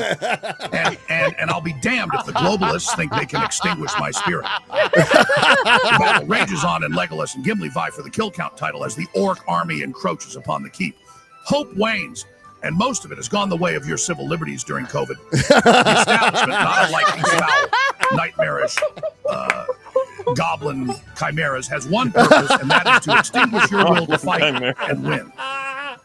Hope arrives, but not as a concept. Hope arrives as a person, and his name is Gandalf. Seated atop his trusty steed Shadowfax, Gandalf leads the charge down the steep incline towards the battlefield with the Rohirrim by his side. The sheer levels of 1776 that we're seeing here is evidence that there is hope yet in the hearts of men. Back off, you goblin dipshits. Goblin dipshits. Yes. This music is hype. I I love it. A remix of the piece of music on Interstellar. Oh, Yeah. is it? That music gets everywhere. That track from Interstellar. Yeah. It's your favorite movie, Mahler. I know. No, wait, it's not Interstellar. It's Adagio in D minor, right? That's the song. It's from Sunshine. Oh, Sunshine. Sunshine. Oh. Sunshine. Sunshine is good, by the way. It's the one that Wonder Woman 84 stole when she was doing the fucking flying scene. It was hilarious. Remember that? I think, anyway. Whatever it is, it's good. Sunshine's It's good. really good. It's a good hype song. No, that's different. That's Inception. different. That's different. Adagio in D minor is different, isn't it? Well, this thing was I need to listen to it again anyway because it was like a remix. Most of the Yeah, chat is saying Inception. It might be. I might be wrong. The chat will know. The chat is saying autistic enough. Inception. They'll know. Is it the Adagio in D minor? Oh, we were just talking about the Hollywood. It is Adagio in D minor. Yeah. We were just talking about studio system falling apart. Blah blah blah blah. Guess what's happening? Just as we're speaking there. From Forbes. Warner Brothers pauses. I put the link in there. Yep. Pauses. Oh wait. Merger talks with Paramount. I don't think it is. I'm sorry. I'm still out. Jury's still out. Okay. I've just been listening to it. And it's like, no, that's not. It's different. Adagio D minor is different. Whatever it is, it's a good song. It's good. Both of them are good. One of several movies. Yes. Several possible movies. It's a banger. Yeah. It is, one might say, a banger. A banger. Real quick, Warner Brothers Discovery pauses merger talks with Paramount, report says. Yeah, because two companies who are fucking going down the drain cannot merge. All right? They just can't. Especially when one is merged twice in the last 4 years. So they're still in massive trouble, massive debt. Paramount's going to go before Warner Brothers. And I think somebody like Apple will probably buy them. Well, it's like they're on the gallows and they want to have a hug before it. Yeah, exactly. You know, Netflix wanted to buy Paramount right when they were basically funding the first 2 or 3 seasons of Star Trek Discovery because they wanted Star Trek and other things. And Sherry Redstone said no. And she's going to wish she said yes by the time this is all broken up. It's not going to save Star Trek, especially if Skydance, who funded the Jar Jar Abrams movies, gets a hold of them. Yeah, Star Trek's dead. Season 5, Star Trek Discovery. Oh, you want to watch the Star Trek Discovery trailer? Let's do that. Oh, no. Yes, there's a Star Trek Discovery trailer for Season 5. Let's do it. Hang on, I'll find it. How many people cry in it? Oh, I think at least 2. Did they give you any copyright trouble? The Star Trek ones? Maybe, but we're gonna EFAP it. We'll just stop. All right. We'll just stop a lot. They're definitely not going to fap it. I mean, no, I'll fight it. I don't like getting rid of the chat anymore, but I'll fight it. We have every right to go over a fucking trailer. I think trailers. I think trailers shouldn't be. You shouldn't be able to claim trailers because they're marketing material. To Disney's Lady Gravemaster got it. To Disney's credit, they never do. Never. Disney do not. Disney does not ever claim. You know that's a conscious decision where Disney were like, it's worth it to just let people just spread it around. Yeah. Which is funny because we primarily spread it around to make fun of it. But you know, like, you know who's that works for us. You know who stopped? Netflix. Netflix used to be fucking as bad as Paramount, and they're not anymore. So maybe they figured it out. Ready? Ready. Let's Star Trek Discovery. Everybody is super excited. Let's go. Whoa. It's 1 minute 30. Is that Isn't it out like next month or something? Yeah, it's out in April. Season trailer. 1.5 minutes. Okay. Tears and friendship, everybody. Yeah, sure. Yay. And they thems. It has been a hell of a journey. Yeah, it has. I will fight on that, guy. It definitely has not been a hell of a journey. It's been a hell in a journey, but not a hell of a journey. Journey to hell. Remember when a special needs Kelpian cried for his mama and destroyed every starship that had a dilithium crystal drive in the fucking universe? That's because he bonded on a DNA scale with coal. With coal. Anything coal. Space coal. Remember Sonar in space, everybody? It's coming to an end. Remember when the hero of Earth was one of the far left's darling queens, and she was a segregationist? She was a segregationist. A segregationist xenophobe. Remember when Stacey Abrams played the planet Earth? Yeah. What? It's her world. You're just in it, literally. Literally. Okay. Remember when the ghost of the decided to have a look, got a form inside of the holodeck, and then decided to have a look outside of the holodeck to see what was going on. I know, dude. Oh, don't even get into the short treks. Those were horrible. Oh, White Man Bad. Yeah. Don't even get in. Next episode, White Man Badderer. Remember that right after Spock cried, he broke out in song? Yeah, I remember that. Oh, remember when Spock had a black foster sister that he never talked about? Would you? Remember when Spock, they said to her, Spock wouldn't be the man today if it wasn't for you, you fucking cunt. Remember when the black foster sister kind of steered him to be the Vulcan that he is, and then told him to find a friend like Kirk? If you think we're joking, the only thing only thing I was joking about was Stacey Abrams playing the planet Earth. She played one of the moons. She played. Wow.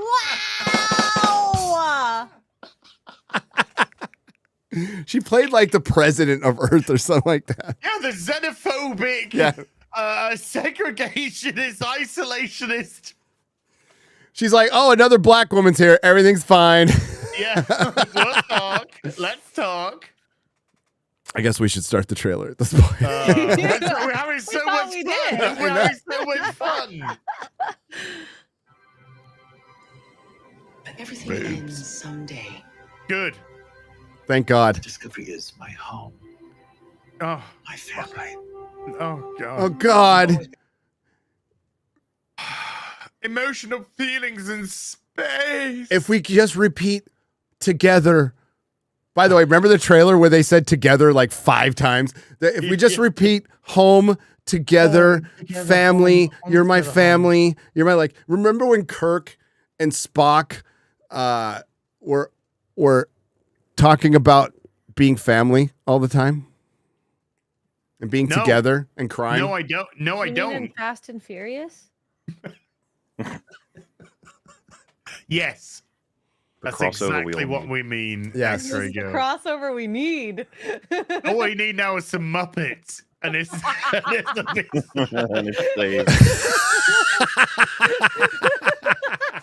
fucking Gonzo starts coming in. He's like, I'm Gonzo. I'm trans.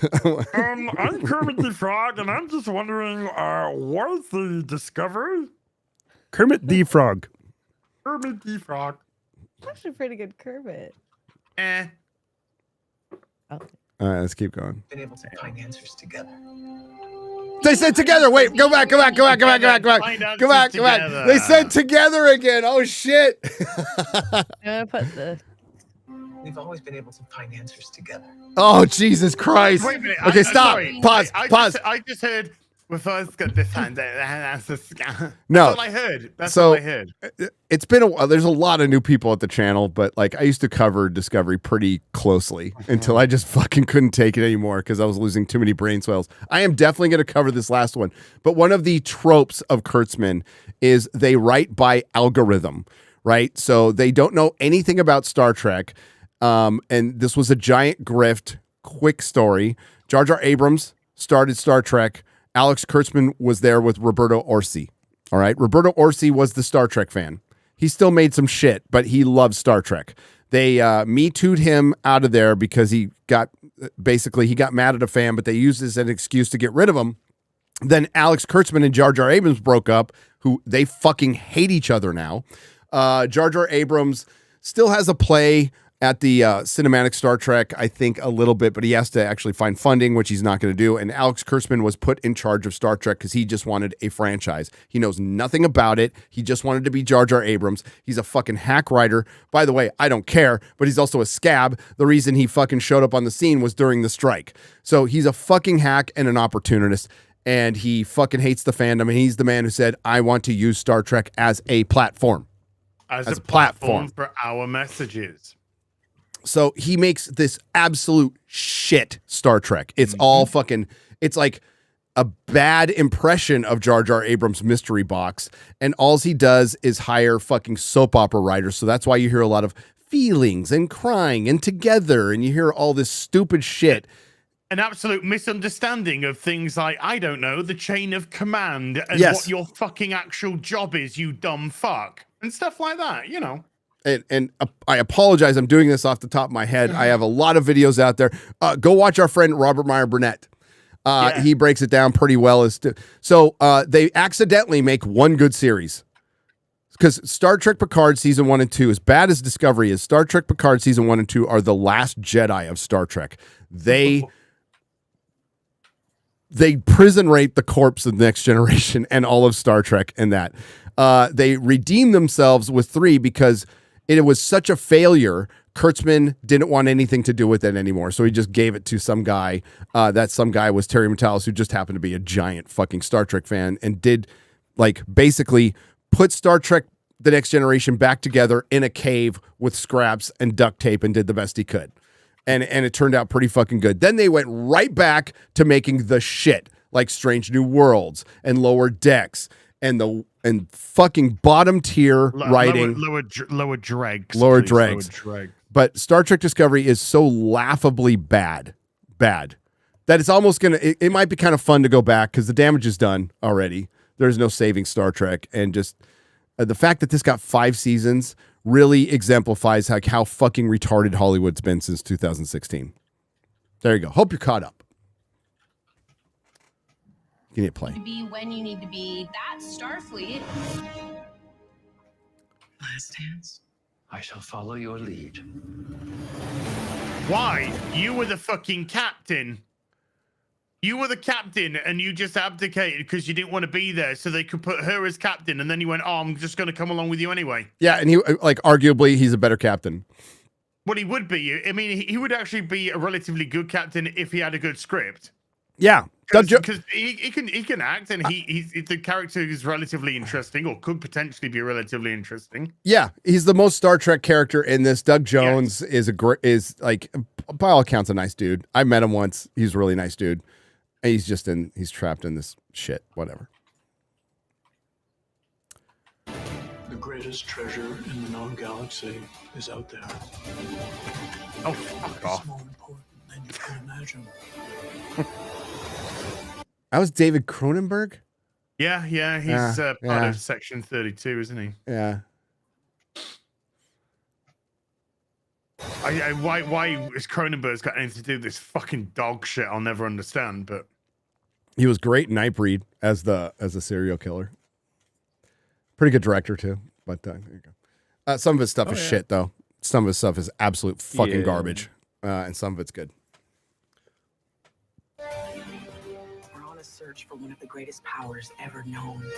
Oh, hey! Oh, wow! Really? Oh man, they're one of the greatest powers ever known. Like she has all the powers. Remember when Michael Burnham had an Iron Man suit that can travel in time, and she helped an entire church and the 300 people inside it travel in time 50,000 light years away?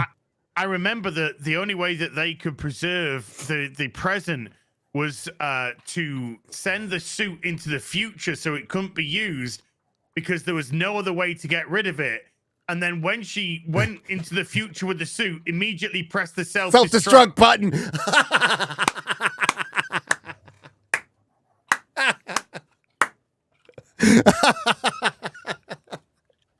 It's almost like they had a different writer every season who never fucking paid attention. Oh, they did. And remember when Tilly, who was actually skinny for one, well, not skinny, thinner for one season, beat a skinny Asian guy in a fucking marathon on the ship? It looks like she couldn't run 10 yards. No, she's got diabetes and asthma. Oh, remember when the actress who played Tilly came out as queer, even though she's married to a husband and with kids? I'm married with kids, but I'm actually queer, so give me work. Oh, keep going. I identify as somebody who needs work. You're in the wrong hands. Oh, look, it's small girl bosses. This clue is the most important thing. We have to keep it safe. Why are you crying? Why are you crying? Why are you saying that?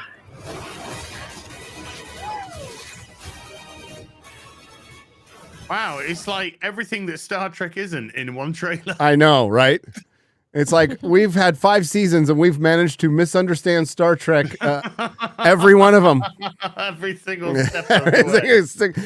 Hey, remember when a gay when a non-binary person chastised a gay man about her pronouns in 300 years in the future in a society where if you actually wanted to change into a woman, you could.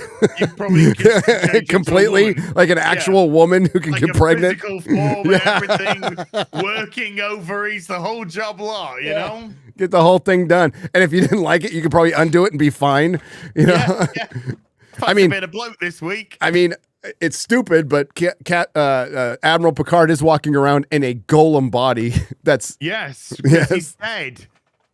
He died. He died and told Data that he was in love with him, and then Data said, "Please kill me." You guys are really selling me on watching Picard. Dude. Bro, there's hippie Borg. I shit you not. There is fucking hippie Borg by the end of season 2. We're going to assimilate you into peace. Yes. Which isn't scary at all, right? And then the very next season, when Terry Matalis takes over, one of the first lines they say is, "The Borg hasn't been seen in 10 years." And then another character goes, "I'm not talking about that other Borg. I'm talking about the real Borg." That's some of those fake weirdos. They straight up say it in the series, which is great. Yeah, no. Okay, so real quick, Serenity, one of the better sci-fi movies ever made, and if you go back and watch it now, one of the most because it comes from Joss Whedon, unintentionally based movies. Unintentionally intentional. I don't think it's unintentional, but I definitely don't think Joss Whedon saw. Wait. The part you would say is unintentional is who Joss Whedon is no fucking like the dude is not right wing and in any way, shape, or form. He's the furthest thing from it. That's what I'm saying. Is Yeah. You're saying who the point of that film I doubt he would have expected who it could have applied Exactly. Okay, yes, that's what I meant. Yeah. Yeah, that's what I meant. It's like he was applying that basically to fucking Republicans. And quite frankly, uniparty Republicans and Democrats is what it still applies to. But it's a fucking based movie. Like for example, they tried to modify the behavior of a planet. Yeah. And it turned out really fucking bad. I fucking adore that movie. Yeah. Killed 90% It's so of tight it. for 2 hours. Like as an experience, like because I think it works really well, even if you haven't watched Firefly the show. No, I totally agree. It catches you right up. You don't need to watch it. There's a couple of things you might. It works as if you watch Firefly in the correct order and then watch Serenity. You don't need a second season. Like it really. We got what we should have gotten. It's a package, but man, that world, and those characters, I would have loved to have seen more. Yeah. I would have too. Female Badger as well. But the fact that we got that movie and mistakes were made, they did too many free screenings, and it was still niche anyway. But the fact that it's lived on, and it's got tons of respect. It's a well directed. Yeah. It showed that Joss Whedon's a really good director too. He is a really good director. Yeah. He's a good writer when he wants to write well. But it is a fantastic science fiction movie. It would have helped to get him Buffy, Angel. What was that, Muller? No, well, the Firefly, Buffy, and Angel, and Serenity would have helped him get Avengers, right? Yes, they did. Well, I mean, he was part of the brain trust of Marvel Phase 1 because he was already writing Marvel comics at the time. So while he was doing all this stuff, he was writing X-Men comics. And his Buffy comics too. But he did Astonishing X-Men with John Cassaday, which was a massive hit. Hundreds of thousands of comic books sold. They were really freaking good. Yeah, I think we mentioned it before, but it's funny watching Buffy before the MCU came out, right? Which I had. I wasn't as familiar with the comics, right? So there's a shit ton of references to Captain America or whoever you want, from the comics sort of thing, because Joss loved them. But if you rewatch Buffy after the MCU craze and superheroes fame, it feels like the contemporary references now. Yep. When super soldier stuff, right? And it'd be oh, you're just like Captain America. In the show, a lot of the characters would be huh? But nowadays people will be watching it and be oh yeah. It's oh, you're just like Steve Rogers. It was supposed to be nerdy, right? Like Xander will have Babylon 5 commemorative plates. Which yeah. It was all kinds of references like that were fun. Do you remember Buffy at one point says that Giles is her Alfred and someone else and Q all rolled up into one, and then they all look at her weirdly, and she says Q from Bond, not Star Trek. Yeah. It's it's such a fucking pop culture blender, Buffy. Yes. And that's when it was pop culture references started creeping in the 80s into films. And I mean, it's gotten too much now, but there was a time when it's a film referenced another TV show. Weird. Because they used to never do it. Never, ever do it. But yeah, for one, that's what Buffy was written by a comic book fan. And back then, it's almost impossible for people to understand. But if a show mentioned a comic book fan will watch. OC, the OC had a comic book club in it. And comic book fans would watch it because there was a comic book club in the fucking OC. That's how rare it was. So to hear, I mean, there's constant. And listen, entire arcs of Buffy are lifted from the comic books, like the Dark Phoenix saga with Willow. Oh, yeah, with Willow. Yeah. So, yeah. Oh, my God. We got 20 seconds. Come on, let's just finish. That ship sucks. Oh yeah, Discovery, which is the dog shit, awful ship. Looks like shit. I can't believe they got 5 fucking seasons. That's insane. Do you know why Discovery looks like the way it looks? It's mind-boggling. It was meant to be a Klingon. It was meant to be a breed between the Klingon and Federation. It was meant, but they. Well, it's taken from a Ralph McQuarrie design. Yeah. Yeah. So, looks like a fucking can opener. And I love Ralph McQuarrie's fucking genius, but that's not a good design. The OG Enterprise is a perfect design. Yeah, boy. Continental, baby. My crew, the family I found in Starfleet. Constitution. More family. Oh, the crying. Oh, they got crying. Everyone's gay. Everyone's crying. Everybody's gay and crying. Star Trek. Oh my God.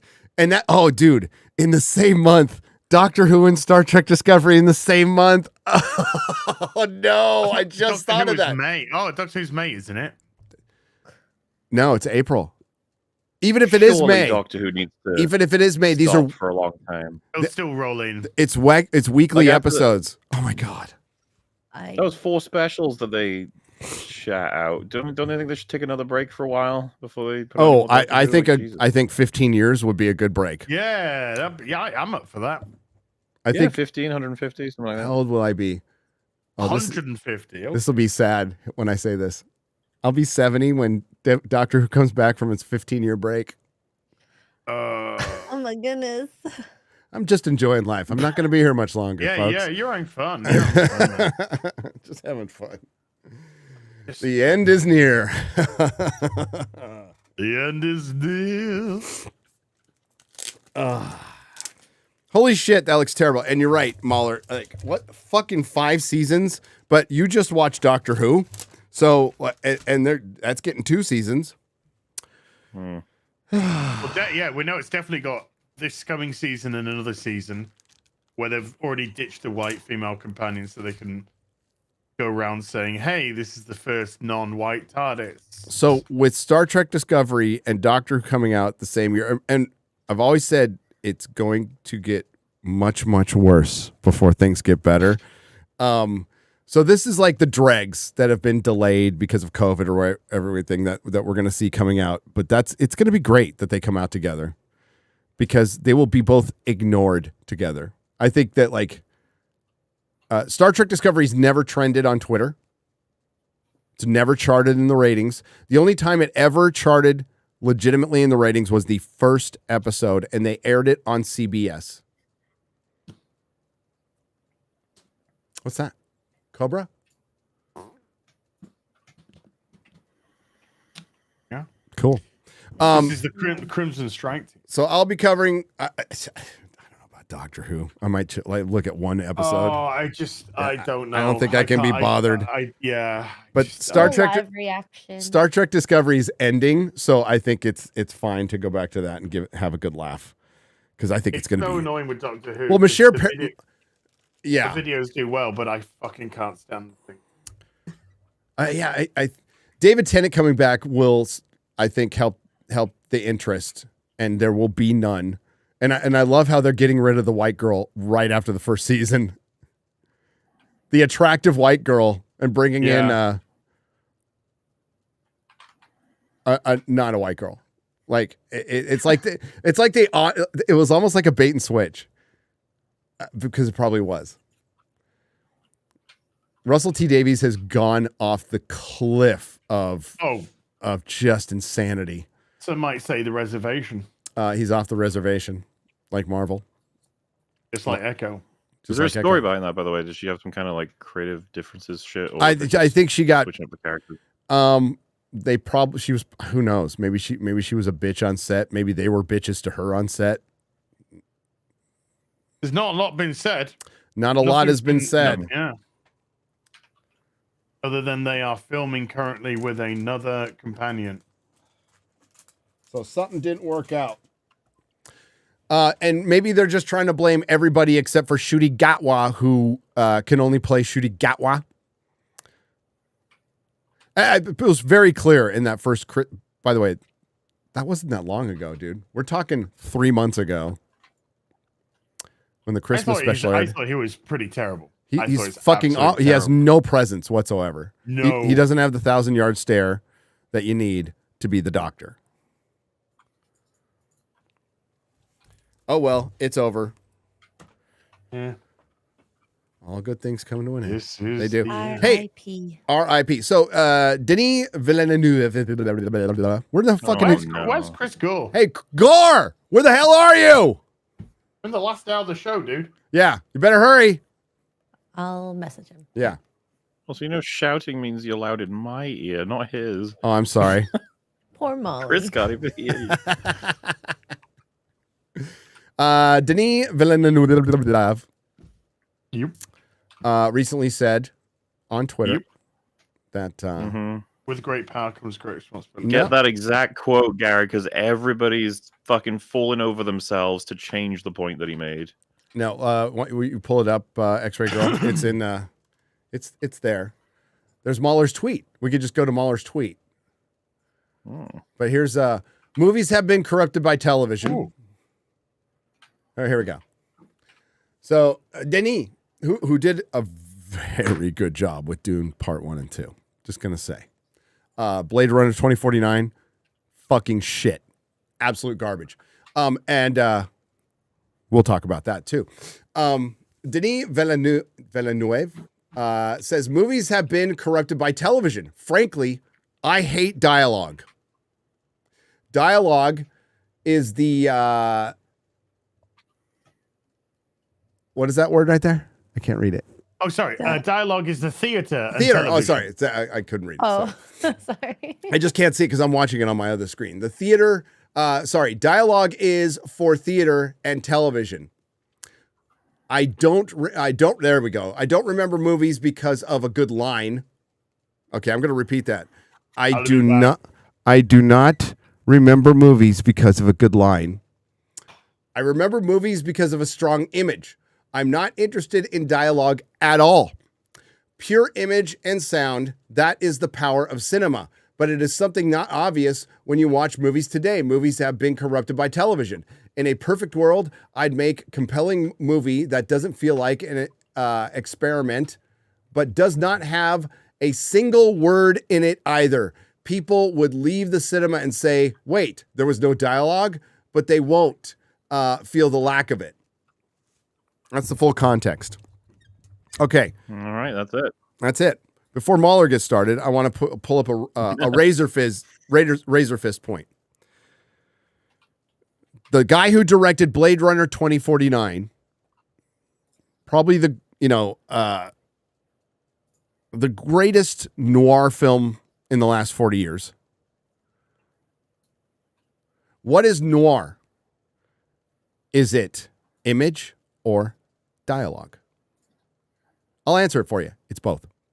Yes. But more importantly, it's dialogue. If you go back and watch an old noir film, the dialogue is like poetry.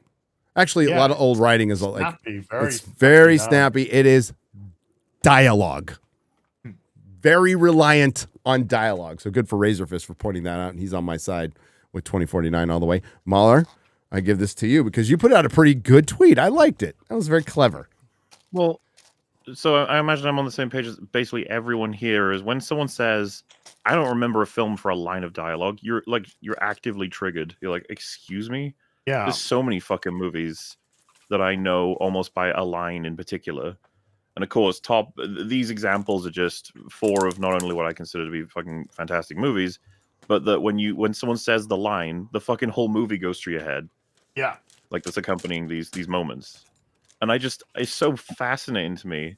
Someone as seasoned as Denis Villeneuve, who's responsible, by the way, for some films that I consider to be fucking excellent. Like Sicario is one of my favorite films. So I don't know what the fuck's going on with him. That he could be a part of an industry that's made such incredible artworks that are famous for like one-liners / lines that encompass the meaning behind the entire movie. I don't know why he'd say this. And of course, a lot of people's response to that is like, well, I understand what he's saying. He's saying that visuals are important in movies. It's like, no, he's not saying that. He's saying that dialogue is bad and that he hates it.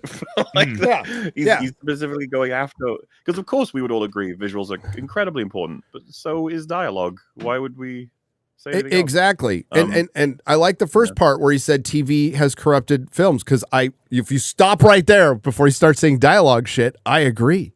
I fucking totally agree. They're totally different mediums that needed to be one serialized storytelling. You gotta be, you know what? The difference between movie and television, difference between a Drinker and a Mahler video. Drinker, it's a movie. Mahler, prestige TV series that are really both really good, by the way. That's your difference. I appreciate that. That's your difference. So I totally agree. A fast food advert. You're like, yeah, but you're like a McDonald's anime. Okay. There you go. So anime in Japan. Real quick, but like the reason it's that different is because it's been commoditized and turned into content. Okay, so if you stopped right there and said yes, it's been corrupted by television, especially the MCU, I would fucking agree 100%.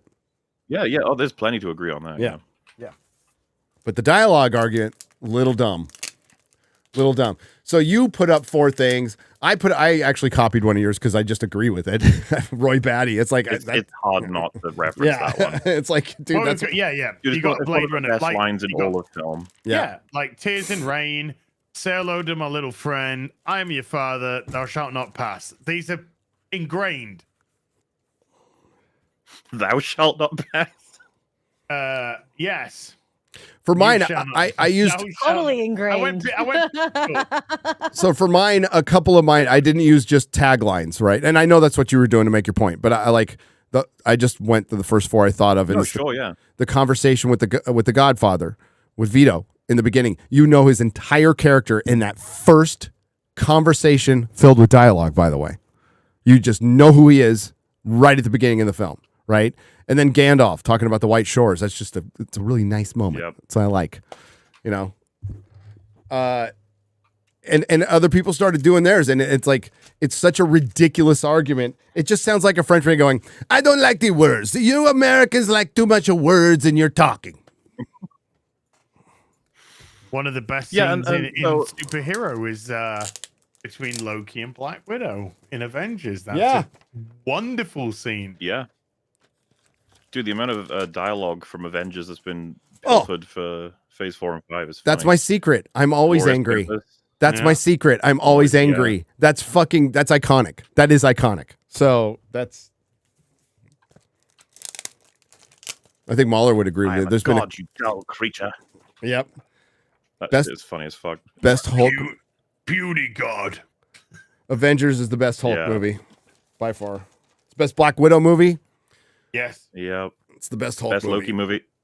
Best Loki movie. Yep. Yeah. I'd say there's been better Iron Man and Captain America movies. That's fine. Yeah. Yes. Absolutely. Best serves them well though. Yeah. Oh yeah, absolutely serves them well. But it just shows how good they've had other films. So. Mm-hmm. It shows that there was once upon a time a lot of quality there. I had some people being like, "Why'd you have to like make fun of everything? This guy's like made so many good films. Why like chill out? Like he's not being retarded. You just like misunderstanding what he's saying." And I was just like, "Can we just normalize great people saying silly things sometimes?" Yeah, that's fine. Like it's fine. It doesn't mean he's a dick. It doesn't mean we hate him. Okay. No. Like, dude, people clapping back on me just because I didn't give fucking Dune Part 2 10 out of 10. I mean, that's part of nerddom, and I appreciate that, and I'd much rather have that part of the conversation, to be honest with you. It's like, please bring back that. That's fine. Clap back on me for not thinking Dune Part 2 is perfect, okay? That's fine. But, yeah, I agree, Mahler. It's we don't hate the guy. He seems really charming and fun. When he saw the popcorn bucket, he's like, "Holy smokes!" He's like, it's a fun, it's fine, it's fine. But I think it actually, I thought your tweet was really clever, and it's not like you're known for engagement farming on Twitter, because you barely tweet, but it asks a fun question. It's much different than the normal engagement. Sorry, I'm still sick. Engagement farming you see. So I think it starts a good conversation. Yeah, I mean, I thought it was like an interesting idea that like you'd post a screenshot and the idea is supposed to evoke dialogue in your head. Which I think there's just so many examples of them. And it was just restricted to movies. We haven't gotten into TV. No. Which is funny, right? Because he's saying like the TV infection of dialogue when, there's fucking countless amazing moments in TV. And I don't know. Yeah, I wouldn't mind talking to him about it, like to figure out what the fuck his position actually is, because it's hard to believe this would be his position, like completely. By all means, try a silent movie, though. I don't think that's a bad idea. Do something fun. Yeah. I think that's. Oh yeah, that's the thing. When he said like a movie with no dialogue, I'd be like, yeah, that sounds cool. Sounds cool. I'll watch it. Yeah. Reminds me of Hush. Yes. Oh. Ooh. Yeah. One of the greatest. Have. Unfortunately, that's TV though, so I don't know. Does that count as bad? Smile Time and Hush, two of the greatest television episodes ever. Oh, so much fun, both of them. The Prisoner is a wonderful TV show from the 60s. Absolutely. That had unbelievable dialogue, unbelievable visuals. There is an episode called Many Happy Returns that I think you don't hear a word spoken in 25 minutes. Yep. It all depends on the story that you're telling and the situation that the characters are in, and that can alter and change within your show itself. So yeah, it's just a no offense to the guy, I got nothing against the guy, but it's a bit of a silly thing to say. That's all. Yep. That's out there. For somebody so proficient in their field, it just feels like a very weird thing. English second language. Maybe he meant to say it with a different inflection or something else. Plus, he's French. Sure. He's just fucking French. They're weird. They're weird. They're contrarian. And I have mad respect for him for that. I do. I know you British fucking hate him, but I went over there. They were pretty cool. They're pretty cool. The actual French people. When you're in Paris, there's like 1 in 10 are actual French people, but they're cool as hell. You know who's not weird? This guy. Oh shit. Oh no. Hey everybody, what's happening? Just in time. Hey. This is my first time on Real BBC. You've been asked howdy all the time. Really? Yeah. Oh, okay. I'll take it. But I'm here. I don't want to disrupt things. I always feel like when I appear on a stream, and I would have been here earlier, I was on Side Scrollers with Melanie Mack, which was blast. But I have a very serious question. How many Dune popcorn buckets is too many? This is from the Regal, which I just got along with a matching cup. But I just want the flashlight. No, that's AMC, right? They were out. They were AMC are the ones that have the worms. I've got 2 in the background. Okay, yeah, they were sold out when I was there. Oh, okay. Well, I'll get you one, Gary. All right, I'll get you one. So, and I'll get you one too if you want one. Thank you. Mahler, Yeah, I want a flashlight. I want one too. All right, I'll get one for everybody. I'll be buying a bunch. Yay! I know we're going to talk about Dune Part 2 on FNT, which I can't wait for. Yes. Looking forward to it. I'm just here to share something with you. I would a little bit of context. So, the D-Files drop, that has led to a flood of people in the industry kind of reaching out to me animation-wise. Been talking to people about some things I can't really discuss right now, maybe some potential projects. Keep that on the down low for the moment. But you may or may not be aware of this. So if I could share screen with you. Sure. Maybe we could all watch a video. It's 1 minute and 37 seconds. Sure. Just trust me. Just trust me on this, and then I'll tell you what I know here. Okay. All right. You ready? Ready. Okay. Wait. It's right here. Are you ready, Here Muller? we go. Ready? I'm so ready. Volume. Here we go. And okay, I love the old Star Trek. Double. Wait. Stop. Stop. Double. So close to like when the original Stop. Star Trek Pause. They used the same writers. Okay. It was coming through. I muted his audio and that fixed it. Okay. Let's start over. Yeah. Okay. Sorry about that. What? Okay, I loved the old Star Trek animated show. Sure. I loved it. As a kid, it was so close to like when the original Star Trek came out that they used the same writers. So the scripts are really good. Stop. Paramount, stop trying to make New Trek happen. No one will remember in 5 minutes, much less in 5 days, 5 weeks, 5 months, 5 years, or 50 years. That's why we still go back to Kirk and Spock. We still go back to Picard. We're still talking about Deep Space Nine. No one will be talking about us. The audio went away. Chris. Kids to go and see a film, and you're pushing this ideology, which is not meant for children. And we get this stupid standoff between corporation and customer. Guess who wins? Customer every single wins. time, and that's what we want to win. time. As what we want is the free expression and exchange of ideas so we can mock the fuck out of them whenever we want. I'm here to talk to you about voting. Did you know that ballots could be naked? They're sitting there literally just telling you how fucking stupid these people think you are, right? And if you don't do exactly what I tell you, your ballot could get thrown out. Those who preach the loudest have the most to hide. Yes. All day, every day. In what other environment can a business say like, "Oh, the customers don't want what I'm selling"? Hey. Customers feel it's the wrong Oh thing. my god! Anyway, go away now. That was rad. Oh my god.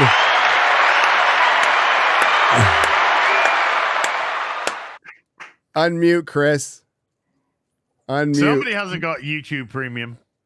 By the way, Yeah. I gotta get you. By the way, that was done from. It was by a director who worked on Family Guy.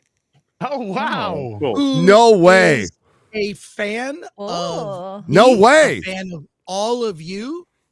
A lot of people in the animation industry. I'll drop you the link to this video. It's got like 50 views. That's it. Oh, I'm gonna share it out. Don't Yeah, worry. let's get it shared dropped out. yesterday, and I had a meeting with a guy. I don't want to say who in animation. Is like, do you know about this? That a lot of people in the world of animation are fans. So I literally just came here to share it, and I will send the link out. Send the link out. I'll share it with you right now, and then that's it. I mean, you know, he just did it as a goof. He posted on his Facebook page, had like 50 views as of yesterday. I think it's got 60 now. So there you go. We'll get it to 100. Yeah, you could probably get it to 100, but that's it. So I Great. don't want to just, you know what? Now I'm just gonna go watch Real BBC, which is what I would. Hey, Chris. Yeah. You got something coming in the post. Holy shite! Wow! Oh my God! Rocketeer. That movie so holds up. Oh my God! It does. Oh my God, that's awesome. Well, Hey, Chris, Dune Part 2. dude. Okay, we're gonna. We'll talk There's about so it. much. I've seen it twice now. I'm gonna see it. I'm gonna see it again on Thursday. Dude, it's not okay. It's not Two Towers. Everyone's saying Two Towers. No, it's not. No, it's not. It's No, not. It's not. Not even close. Different, but it's good. It's good. It's good. I mean, we did our stream yesterday with Danica and Nerd Cookies were on, and they have, like me, because I'm a book fan, a lot of nitpicks. So I'm curious.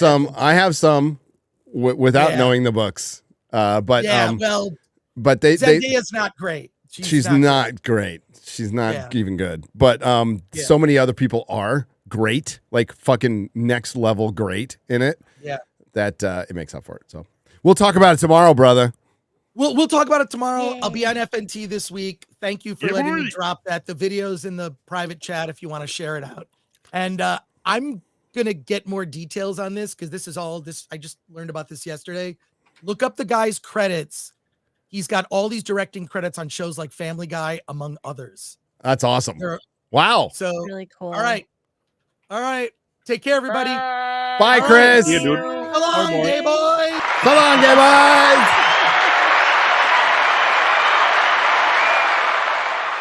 So long, gay boys.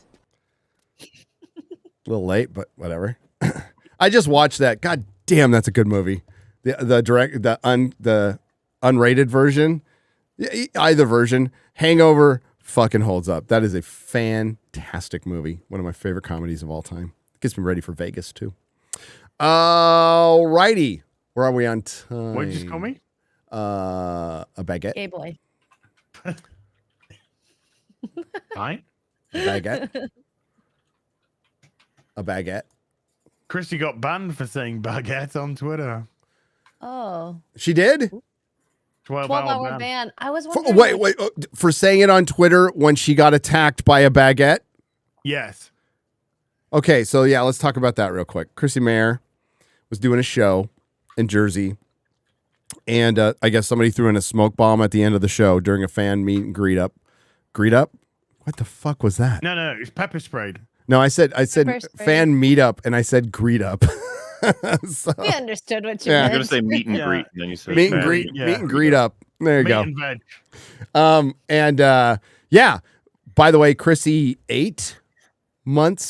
6 months pregnant, between 6 and 7. I'm not paying attention, but 8, isn't she? 8 months pregnant. She's just getting into the 8th month now. Yeah, 8 months pregnant. 8 months pregnant. A shock to the system is bad. Pepper spray is bad, but it was a smoke bomb. She was rushed out by her friend Keanu, who's fucking awesome, and she's fine. But this happened to her because she was telling jokes. Because she tells fucking jokes, jokes that might upset people. And what Mahler's point, we were just talking about Denis Villeneuve and just him having a bad take, and people get so they take it as a personal attack, right? And that's what we've been fighting this whole time. That's what you guys have been fighting in the chats on Twitter and stuff. And it's all because of social media, but it does create fucking nuts. Like absolute psychotic. We cannot underestimate the amount of psychotic fucktards there are out there who would be cowardly enough to do shit like this. And I talked about it on my Square Up. I'm fucking pissed. I'm pissed about this. And it's really fucking lame that we have to have like security at a meetup. It's fucking lame. It's beyond lame, but we have to. Yeah, and it's not for us. It's for you guys. Because we don't think like that. Like I'm a fucking idiot. I'm just a dude, right? And I go out, I don't get recognized. Like I said, I go to the grocery store here in Texas. I go to the gym all the time. Nobody comes up to me ever, it's a totally anonymous and primarily, and I said this on the Square Up. I don't care if people think this is a controversial opinion. Primarily shit like this comes from other content creators. It really does. So at least in my experience with the one incident we had at one of ours that led us to having to get wristbands and do, that's why we have to do the, RSVP. They're free, but we have to do the RSVP, wristband, name's got to match. And I think all that stuff sucks, but it's just a precaution that we have to do. And it sucks that Chrissie has to go through this for telling fucking jokes. A good buddy, Kurt Metzger, and Dave Smith and Jim Florentine got canceled at a show. I mean, granted, it was in Seattle. But they just canceled their fucking. That's a murderer's row of comedians that I would pay lots of money to go see if they were anywhere near me. And they got canceled, but at least they didn't get attacked. attacking a pregnant woman. That's where we are. How it is beyond belief. Yeah. So and then she gets banned on Twitter. Twitter's not perfect. I like what it's doing, but it's not perfect. You didn't get banned, and you posted the sausages, the British sausages. Well, or did you?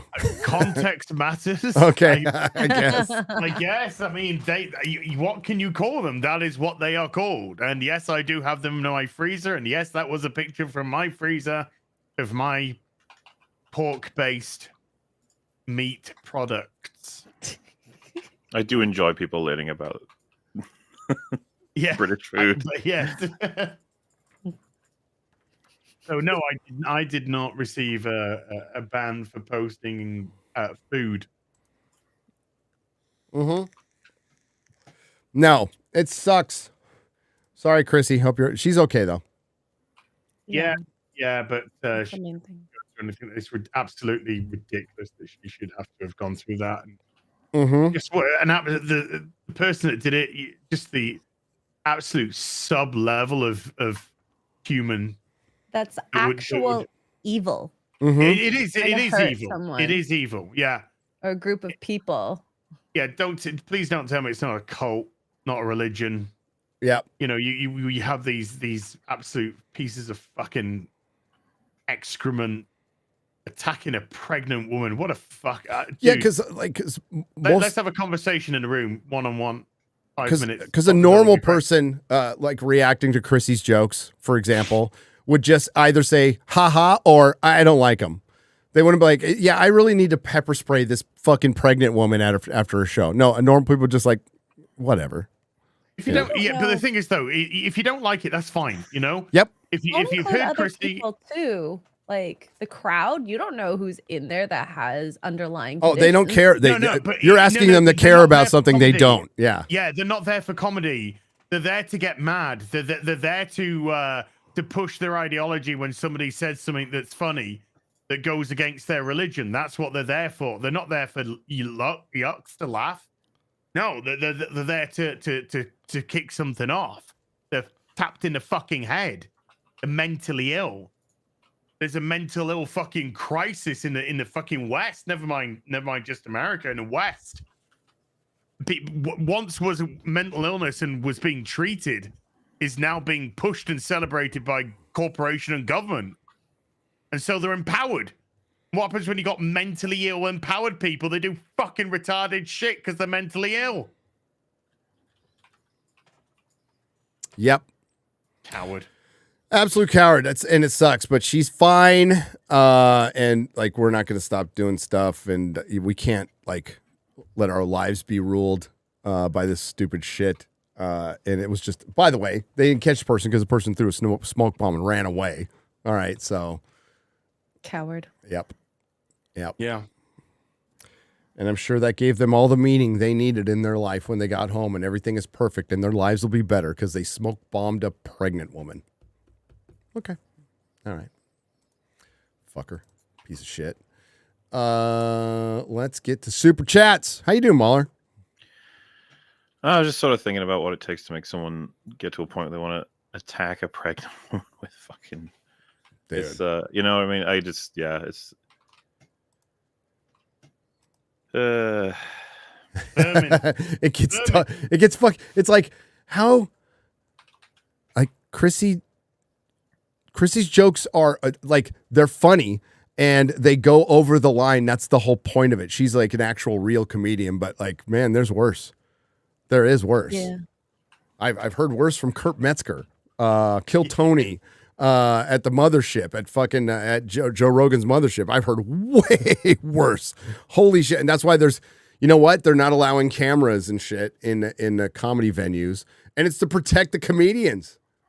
It's to protect the comedians because it's become dangerous, and that is a sign that the ecosystem of our society is failing. When people can't take jokes. Comedians are the modern philosophers, and they're supposed to push the boundaries. They're supposed to make you question things, and at the same time talk about some very dark subject matter that we can laugh about. And by the way, we can still laugh about everything. We can still do that. So many people for so long were afraid to look bad, right? I think COVID has changed that a lot because people finally realize I don't give a fuck how I look to these fucking idiots. A very small minority of idiots, of fucking retards. Who gives it? Call me racist. I don't give a shit. Call me a Nazi. I don't give a fuck. I care less. And neither does Chrissy. She doesn't give a shit. Chrissy wants to make people laugh. That's a noble thing. But what brings people to that, Mahler? No meaning in your life, bad parents. Sometimes you can't even blame the parents. Maybe they're depression, pills, substance abuse, drugs. I know a healthy person doesn't obviously do that. No. This is what I used to do if I was watching something on TV and I didn't like it, guy. This is what I used to do. Yeah. Turn it off. Yeah. People hate watch too much. Yeah, never did I see something I didn't like and go, that needs to not exist ever again. It needs to be wiped from this plane of reality. No, I just watch something else. Let's get to super chats. That's a good transition. Look, I don't think this is radical. I think this is perfectly normal. I think we just lobotomize everyone. Just a lot of them. Well, lobotomize them. I think that's kind of already happened.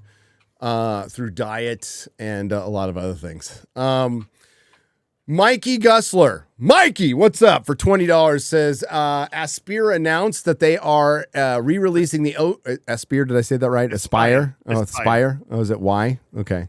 That's not how you spell Aspire, though. Or is it? It's a OG Star Wars Battlefront. I'm such a massive gamer, I knew that. Classics on modern platforms. The Heroes versus Villains mode will be on all maps to play, whereas you could only play it on the Mos Eisley map. Play it. Have fun. Have fun. Will do.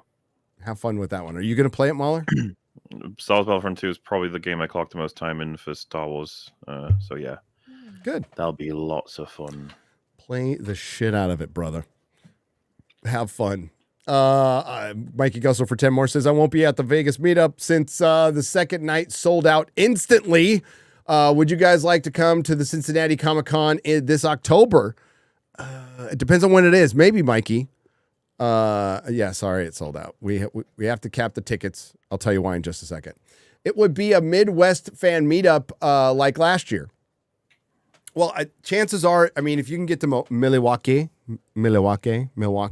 I'll be there. Isn't she in Stranger Things? Yeah. No. She's going to be in, what was that movie you just, Damsel. Is there a trailer for Damsel? Oh, there is. Oh, no. Let's see it. Pull it up, X-Ray Girl. No. Pull it up. I'll read Mikey's next super chat while you do it. Mahler was spot on about his assessment to that poster too. We should probably pull that image up too. Mikey Gussel for 20. I love Ryan Kittle's proposal last night on Stargrift of having the Phantom Menace re-release in theaters come with the Jar Jar Binks popcorn bucket where his head and his popcorn rolls down the tongue. Make it happen. I agree with that. I think making weird popcorn buckets. Hello. What? Well, was Well, that a was Freudian slip? Gary. Wow. Nothing wrong with a bit of popcorn. That's what they are. They're popcorn buckets. I think it's a good idea. I think make the weirdest fucking popcorn buckets you can possibly think of. Yeah, you're gonna be like that with your fucking Jar Jar. Oh, there's gonna be a Oh my god! you know there's gonna be a Deadpool one. It's probably his butt or something. You know. No, I agree with that. Yeah, they're releasing 25th anniversary of the Phantom Menace. We'll see if it does as well as the 20th anniversary or 25th anniversary of Phantom Menace. They did the 20th anniversary of Star Wars. Those were massively successful.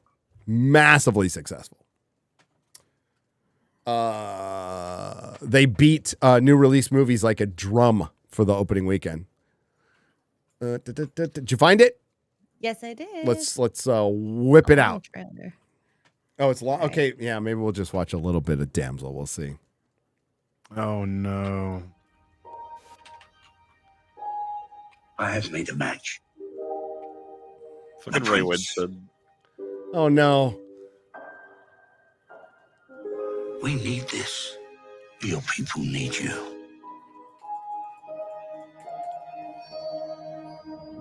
I need you to listen to me now. I don't trust them. They may be royalty, but that doesn't make them good people. Your hand, child. Close your eyes. I've got you.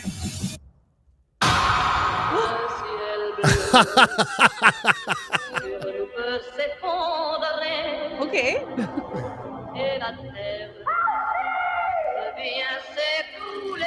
In the Upside Down. She's in the Upside Down of fantasy.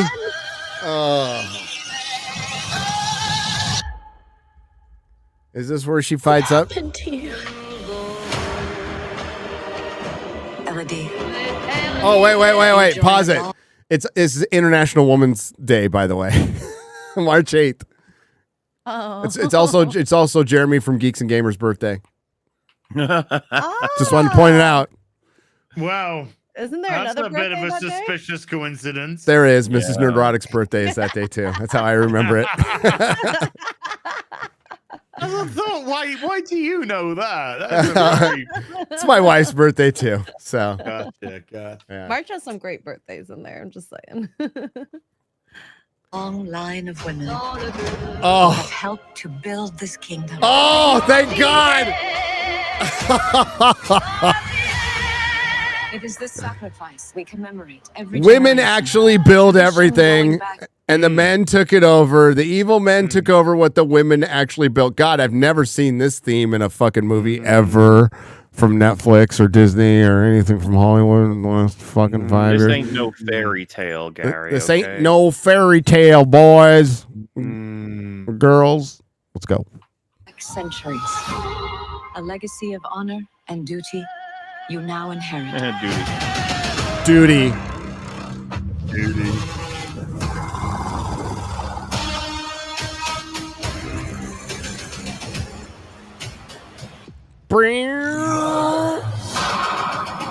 It's the white man! Run from the white boy! She saves herself from a hell dimension, right? And becomes a warrior she was meant to be all along. Yes. Yeah. People just needed to. She just needed to understand. Get away that- from men. Yeah, she was the hero. All in the. Oh, It's the hero's journey. Oh. Yeah, the hero's Thrown journey. down that Yeah. hole in order to find herself. I just needed to realize what everyone else. What was that? before. You She missed just that. need to be thrown down the hole to find herself. Wow. That was good. That's yeah. I'm so proud of X-Ray Girl right now. She's getting a bit radicalized, isn't she? Now. Absolutely. Yeah, boy. For every innocent woman Oh. whose life was stolen. Seize her.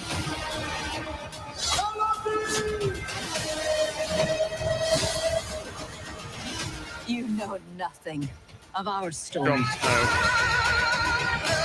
This is the end of your story. She's gonna train the dragon and then ride it. Yep. And the dragon's female. Of course. Of course. It would only make sense. Oh man. And you think this makes you powerful? There's still some girl boss stuff coming out. It's definitely dead as far as like an appetite for it. Not that there ever was. Hollywood had a lot of it. This was Hollywood's apology for Me Too. It lasted 5 years. And it was basically the husband who got caught cheating on his wife with his wife's sister, trying to apologize to his wife for the last 5 years. Except, I mean, in Hollywood's case, it was rape. But yeah, it's shit. Back to the super chats. Oh, Mahler put up the find the poster, X-Ray Girl. I'll read some super chats. Find the poster. Mahler's got a good tweet My on tweet it. history isn't very long. Should be able to find the tweet pretty easily. Yeah. Yeah, his timeline's not like any of ours. Otaku Smurf for $20. My son's dog needs emergency surgery for an intestinal blockage to survive. Oh, it's $3,500, and my girlfriend has set up a GoFundMe. It was $750 just to get the diagnosis. Can I send a link for you to share? As I got to look at it first. I mean, I'm sorry to hear about your dog, but I need to vet all GoFundMes before I share them out. But I'd be happy to. Yes, I'll take a look at it. That sucks. Yeah, I had to deal with that with one of my cats, and it was $3,500. And I was broke as fuck. Back in the day. There it is. So Mahler. It's just not a fairy tale, but it is though. Mahler. But it really kind of is. Mahler has a good assessment on his tweet. You can read it, Mahler, of course. Oh, I gotta read my tweet. Yes. Oh, you want me to read your tweet for you? Is it lame when you read your own tweet? Okay, I can kind of see that. AI image prompt 2024 movie poster, generic title, insecure tagline, actress desperate to move on from TV show fame, corporate edgy, financial failure, Netflix film. Oh my god.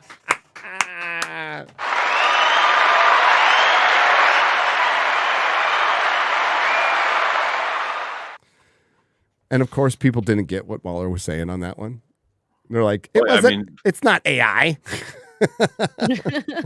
When I was making the tweet, I was in a call with a friend, and I was like, people aren't going to get this, are they? They're like, no, 50% of people will get it. And I was like, okay, that's good enough. As long as 50% of people get it.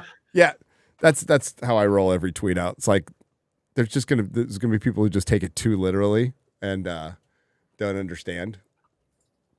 Yeah. You don't want to explain the joke because that makes it automatically unfunny. If you have to Couldn't explain that just be a young Scarlett Johansson?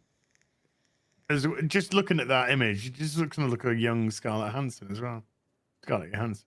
I saw a couple people saying that, and I was going to say, by the way, for the people who the joke actually does fly over, it kind of works too. Yeah, like if it they does. thought I did put this into the, and this is what I got. That'd be pretty funny. Like, I thought it was bullshit when I saw the poster. Oh, never mind. Why am I asking questions about this film? Fucking hell. Comes out on International Women's Day. I believe like Captain Marvel came out close to it or on it. I can't remember. Ministry of Wrongthink for 1999. For your information, the girl from the based dad versus daughter clip who went viral for accusing her dad of leaving his family when he's literally paying $5 million in divorce alimony, explicitly said she's a scriptwriter living in Hollywood. Yeah, I think it's a grift. Either she's grifting or her and her dad are in on this. I don't know. Am I supposed to believe everything I see? I could also believe that she's an ungrateful little whelp who would call out her fucking dad who was paying $5 million in divorce money. But I could also believe that like he's also a breakdancing dad and he's been on some shows, so he knows how to get attention. So I would lean. It's hard. Where do we lean? That it's fake to get some clicks, or that she's a dumb, ungrateful Gen Z Hollywood writer? Both are absolutely believable. Yeah, I've also got to give a shit. Yeah. Which I don't. I mean, he's wearing his Bitcoin stuff, you know, for it. I think it's, and maybe it's a joke and they're in on it. You know, that would be a better story, that it's just a fucking joke and they're both in on it, right? But we'll see. But I saw that. But there are many, many people who actually feel that way about their dads, who go to college. This is why you don't send your fucking kids to a university. You're putting them in debt or paying hundreds of thousands of dollars for them to fucking hate you. Yeah. I mean, the university is absolutely, the university system is, I'm not stating anything new here, absolutely compromised beyond belief. They are there to indoctrinate your children against the family, against you, the person fucking paying for it, and they're getting you to pay for it. So we could all go, my kid went to Harvard, my kid's Ivy League. So basically, we're getting close to the point where if you say your kid's Ivy League, you want your kid to be retarded. Okay. It's abuse. Put your kids in trade school. Have them learn something fucking meaningful. Because South Park is not wrong. The maintenance man will be the new billionaire. Oh, yeah. Tomac for $20. So how are you guys defending our managed democracy? Are you fighting bugs or Terminator? I prefer bugs. Find the bugs, I mean. Yeah. Well, yeah. Get them all. Blowing them up, all the It's blood and super guts everywhere. Though the Terminators are not like, I thought when I first went against the, whatever they're called, you may as well just call them Terminators, that they would be a lot less fun. But like, you know, there's just different strategies and stuff. They're talking about Helldivers too, by the way, which is... Yeah. Well, I mean, never mind the fact that we'll be eating bugs and fighting Terminators not long from now. So, oh yeah, the game's predictive. Yeah. Elon's going to save everyone by sticking a fucking chip in her head, and then we're going to have ghosts in the fucking shell. Yeah. Sweet. I love the Elon buying Twitter to make it a little less bad than it was. I really hate the implanting things in my brain part, which I will not don't do. worry, you don't have to do the second bit. Oh, I'm not gonna. This is where I'm glad I'm old. Just glad I'm old. Yeah, I'll be dead soon, and that'll be great. I have legit had conversations with friends before about like difficulties that are coming in the future, and I've ended the conversation with hopefully I'm dead before that happens. I don't have to deal with that. Yeah. It's like like for Blazing Saddles, you're on your own. yeah. Commander 062. Oh my God, by the way, speaking of Blazing Saddles, did you see Eric July's fucking thumbnail the other day? Yeah, I saw your thumbnail. I saw Eric July's thumbnail, and I saw your thumbnail. Both 10 out of 10.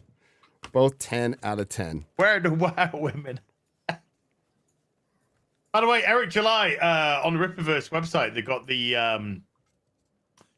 the art book up at the moment, and there's not a lot left in stock. So Joe Bennett? if you want Joe Bennett's Joe art Bennett. book from from Alpha Core, limited, the collectors is limited to 2,000 units, and then if they're all sold out, then they'll look at putting out a non collector's edition.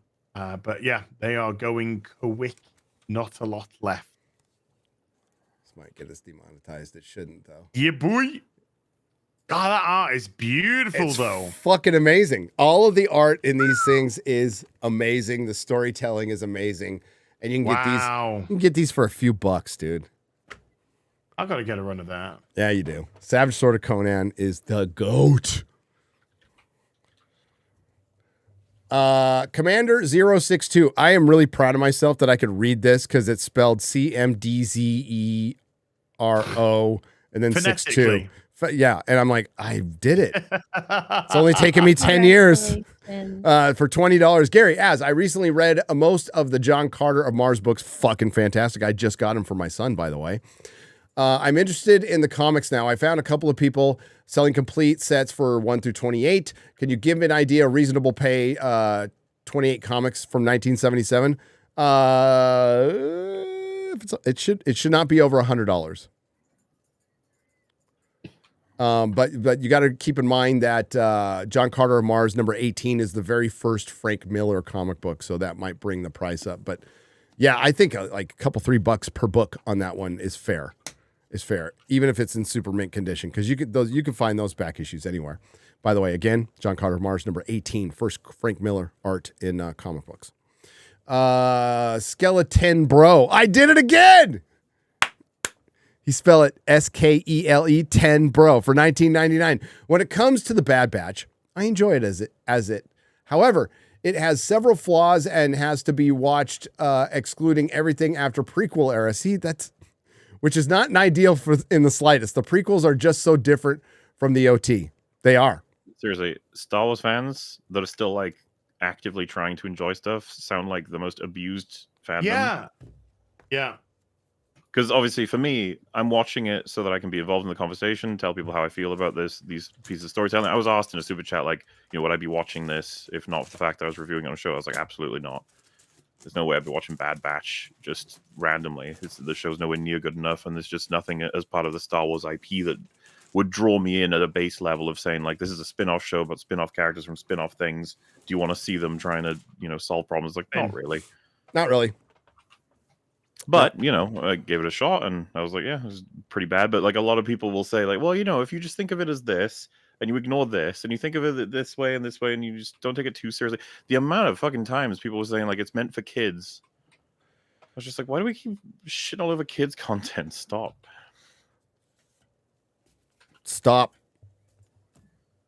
Kids deserve better. They deserve better.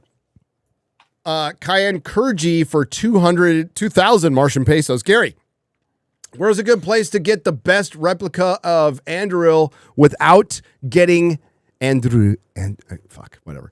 I can't even talk right now. Getting ripped off by quality or price.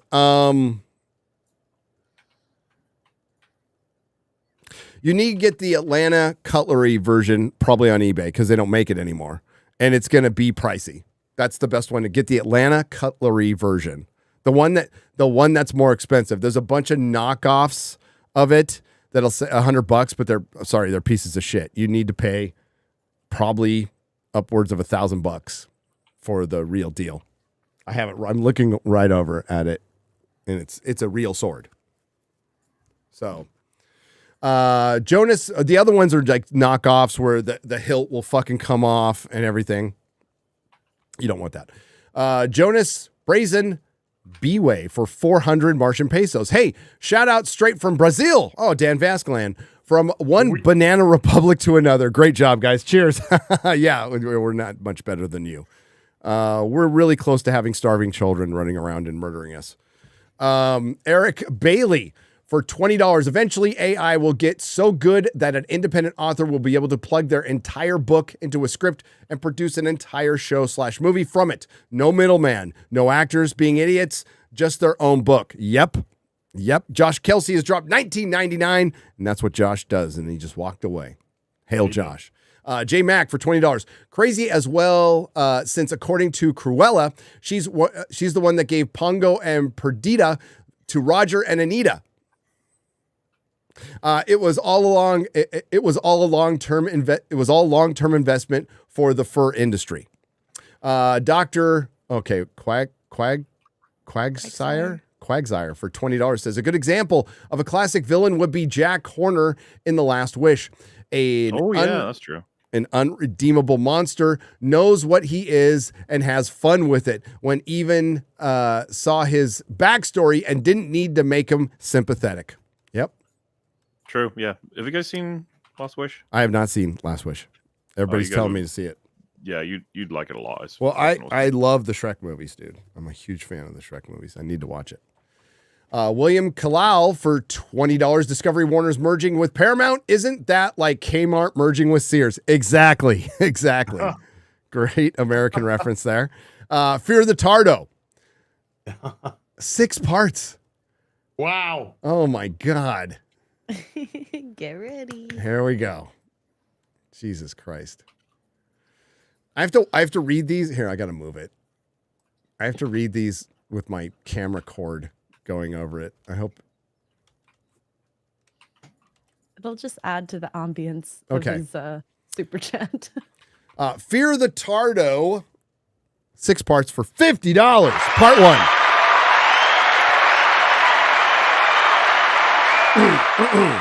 And let me take a sip here. While lots go see Dune Fart 2, Tardo stay home and watch classic for first time. Magic Guy from Odds. Ever see it sing song film about girl Dorky and dog Total who gets stuck in a windswirl and must walk on yellow road with 2 cosplayers and furry. They must see Magic Guy, so go back Kansas. Meanwhile, they be chased by Western feminists who had house fall on sister. It be classic, but Tardo no like. Tardo watch movie cause told dog total sing song about it rain in Africa. Something Tardo want no. Never happened. What worse? Flying monkey scared Tardo lots. Tardo cover eyes and scream. Take power to make take power to not make hot caca in pants. After movie, Tardo go to zoo with legal guardian Jay. Tardo yell at monkeys. Monkeys no fly. Tardo watching. Zookeeper say to Jay, tell your 3% more retarded friend to behave. Zookeeper be sorry if monkeys fly. Tardo like go zoo, but not, but no can go with Uncle Rai Rai because always accidentally push Tardo into lion cage. Uncle Rai Rai always clumsy like that. Uncle Rai Rai was giving Tardo ride when he said time to pull over to Chappaquiddick and accidentally fell out of the car as I went into lake. Tardo would have gone night, no wake up, if not for use Tardo strength to punch through pimp shield. Uncle Rai Rai look mad. Tardo say, no be mad, Uncle Rai Rai. It's okay, you clumsy. Tardo still love Uncle Rai Rai. Anywho, Tardo no like Magic Guy from Odds because he no learn if rain in Africa and flying monkey scary. Give 3 point out of 5.73 out of 10. Lock it in. Yay.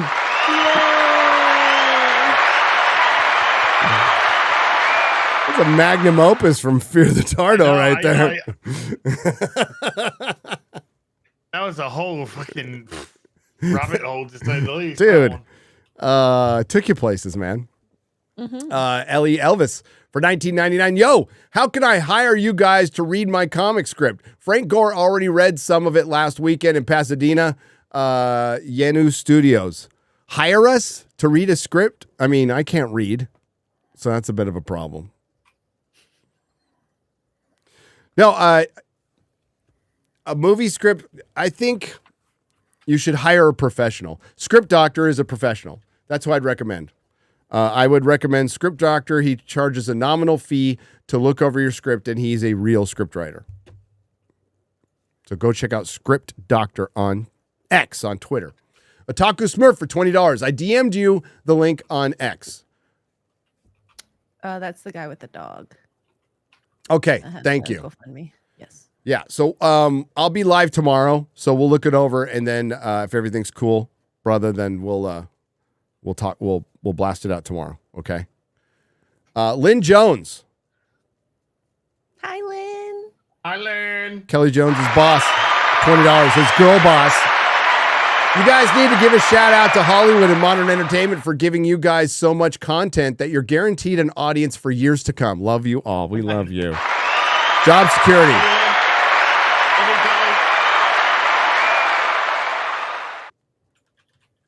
Yeah, Josh Yoder for $20. Says, Gary and Company, after many years, I sat and watched the Sam Raimi Spider-Man movies just because. I had forgotten how much I enjoyed them. Even the goofy third one. Remember our heroes could be remember when our heroes would be heroic? I miss those days. I do too. You're right. I watched the second one recently. I loved it. I mean, I always loved it to start with, but just like think, is it dated now? Am I going to be like, ooh? I watched that. I was just like, oh god, this was such good fun. Such good fun. Oh. And I won't forget you, Otaku.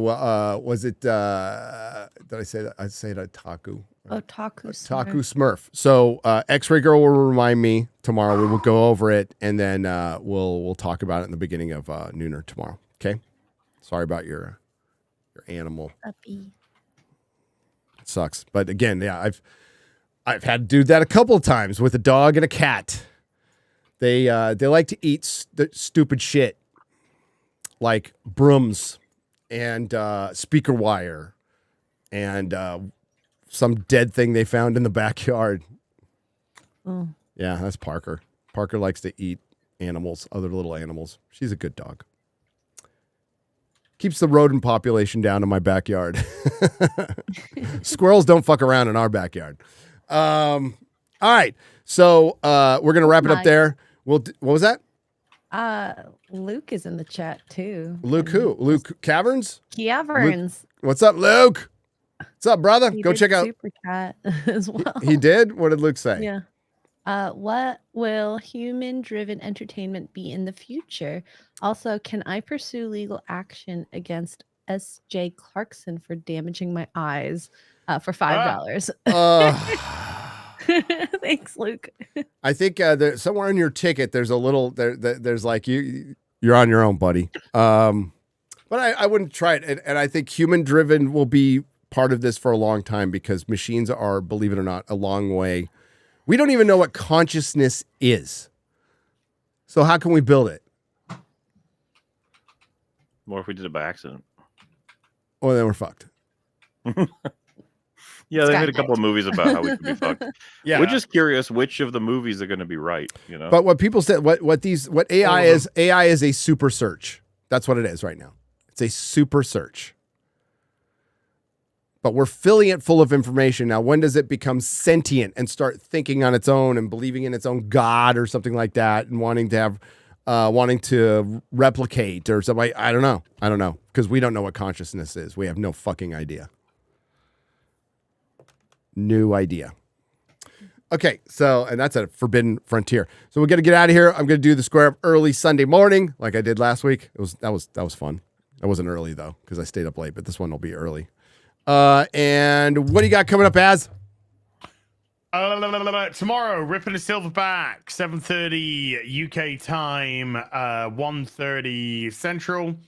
It's going to be on my channel this week, and it'll be a fun time, particularly because Yaira's just around the corner. Will we get any? Oh, yeah. From Eric? Who knows? Who knows? Who knows?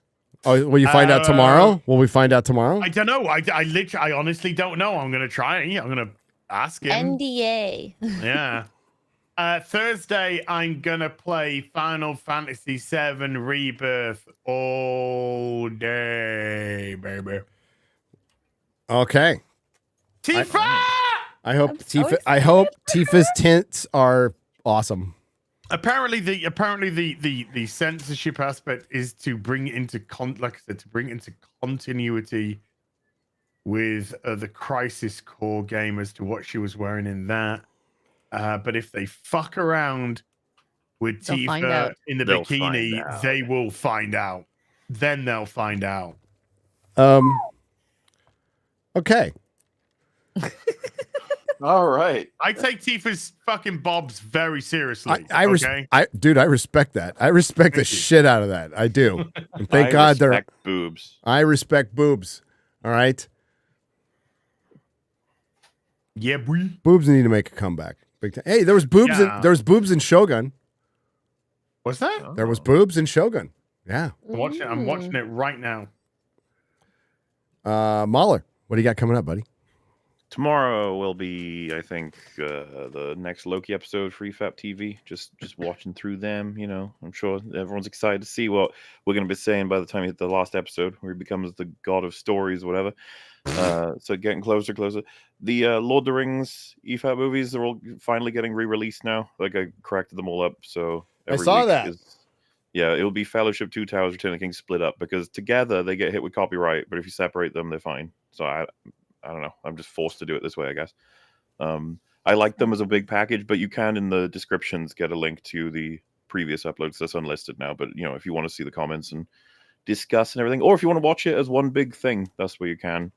Other than that, everything is usually going as usual. I'm currently reviewing Bad Batch with the Stargrift crew once per week.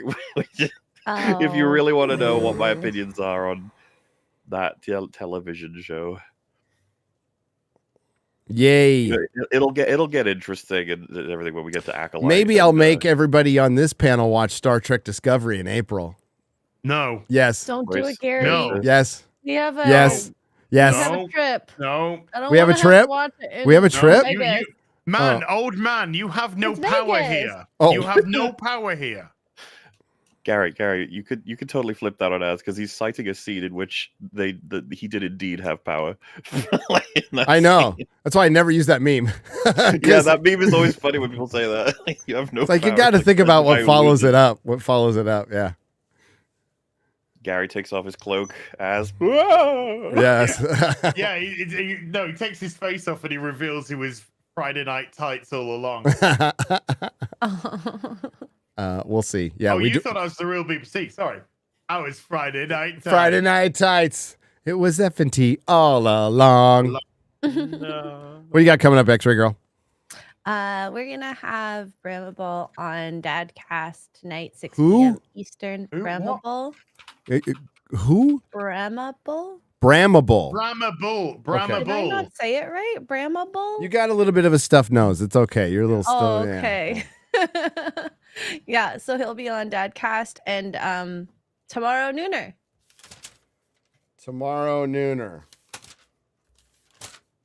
Good. We're gonna feed the ducks then. Gonna feed the ducks. I am actually looking through.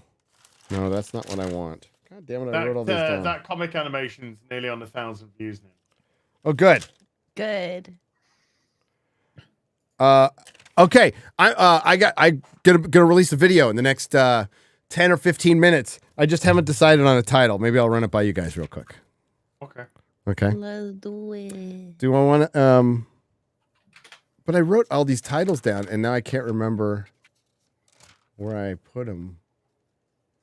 Oh, I was gonna do Marvel Girl Boss Too Close to the Sun. I was totally stealing it from Gundam, but and a basic one would be Disney blames fans for Marvel's failures. But I'm thinking of going either superhero films commit Mary suicide, fans to blame, or Marvel commits Mary suicide, fans to blame. Disney commits Mary suicide, blames fans to blame. Fans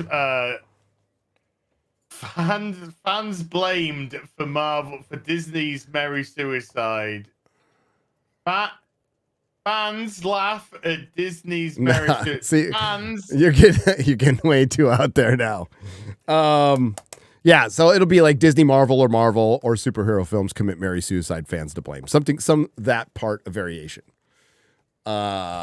Which is what's the next video? It's going to come out in 10 or 15 minutes.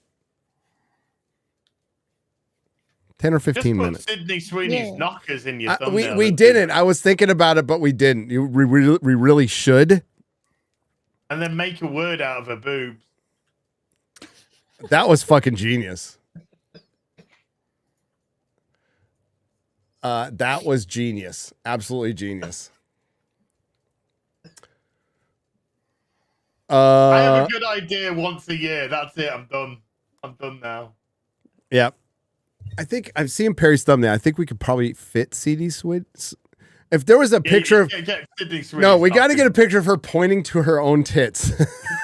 That's like that's easy. Perry, can you Photoshop Sydney Sweetie just pointing at her own tits and put it in the corner right in front of Kevin Feige?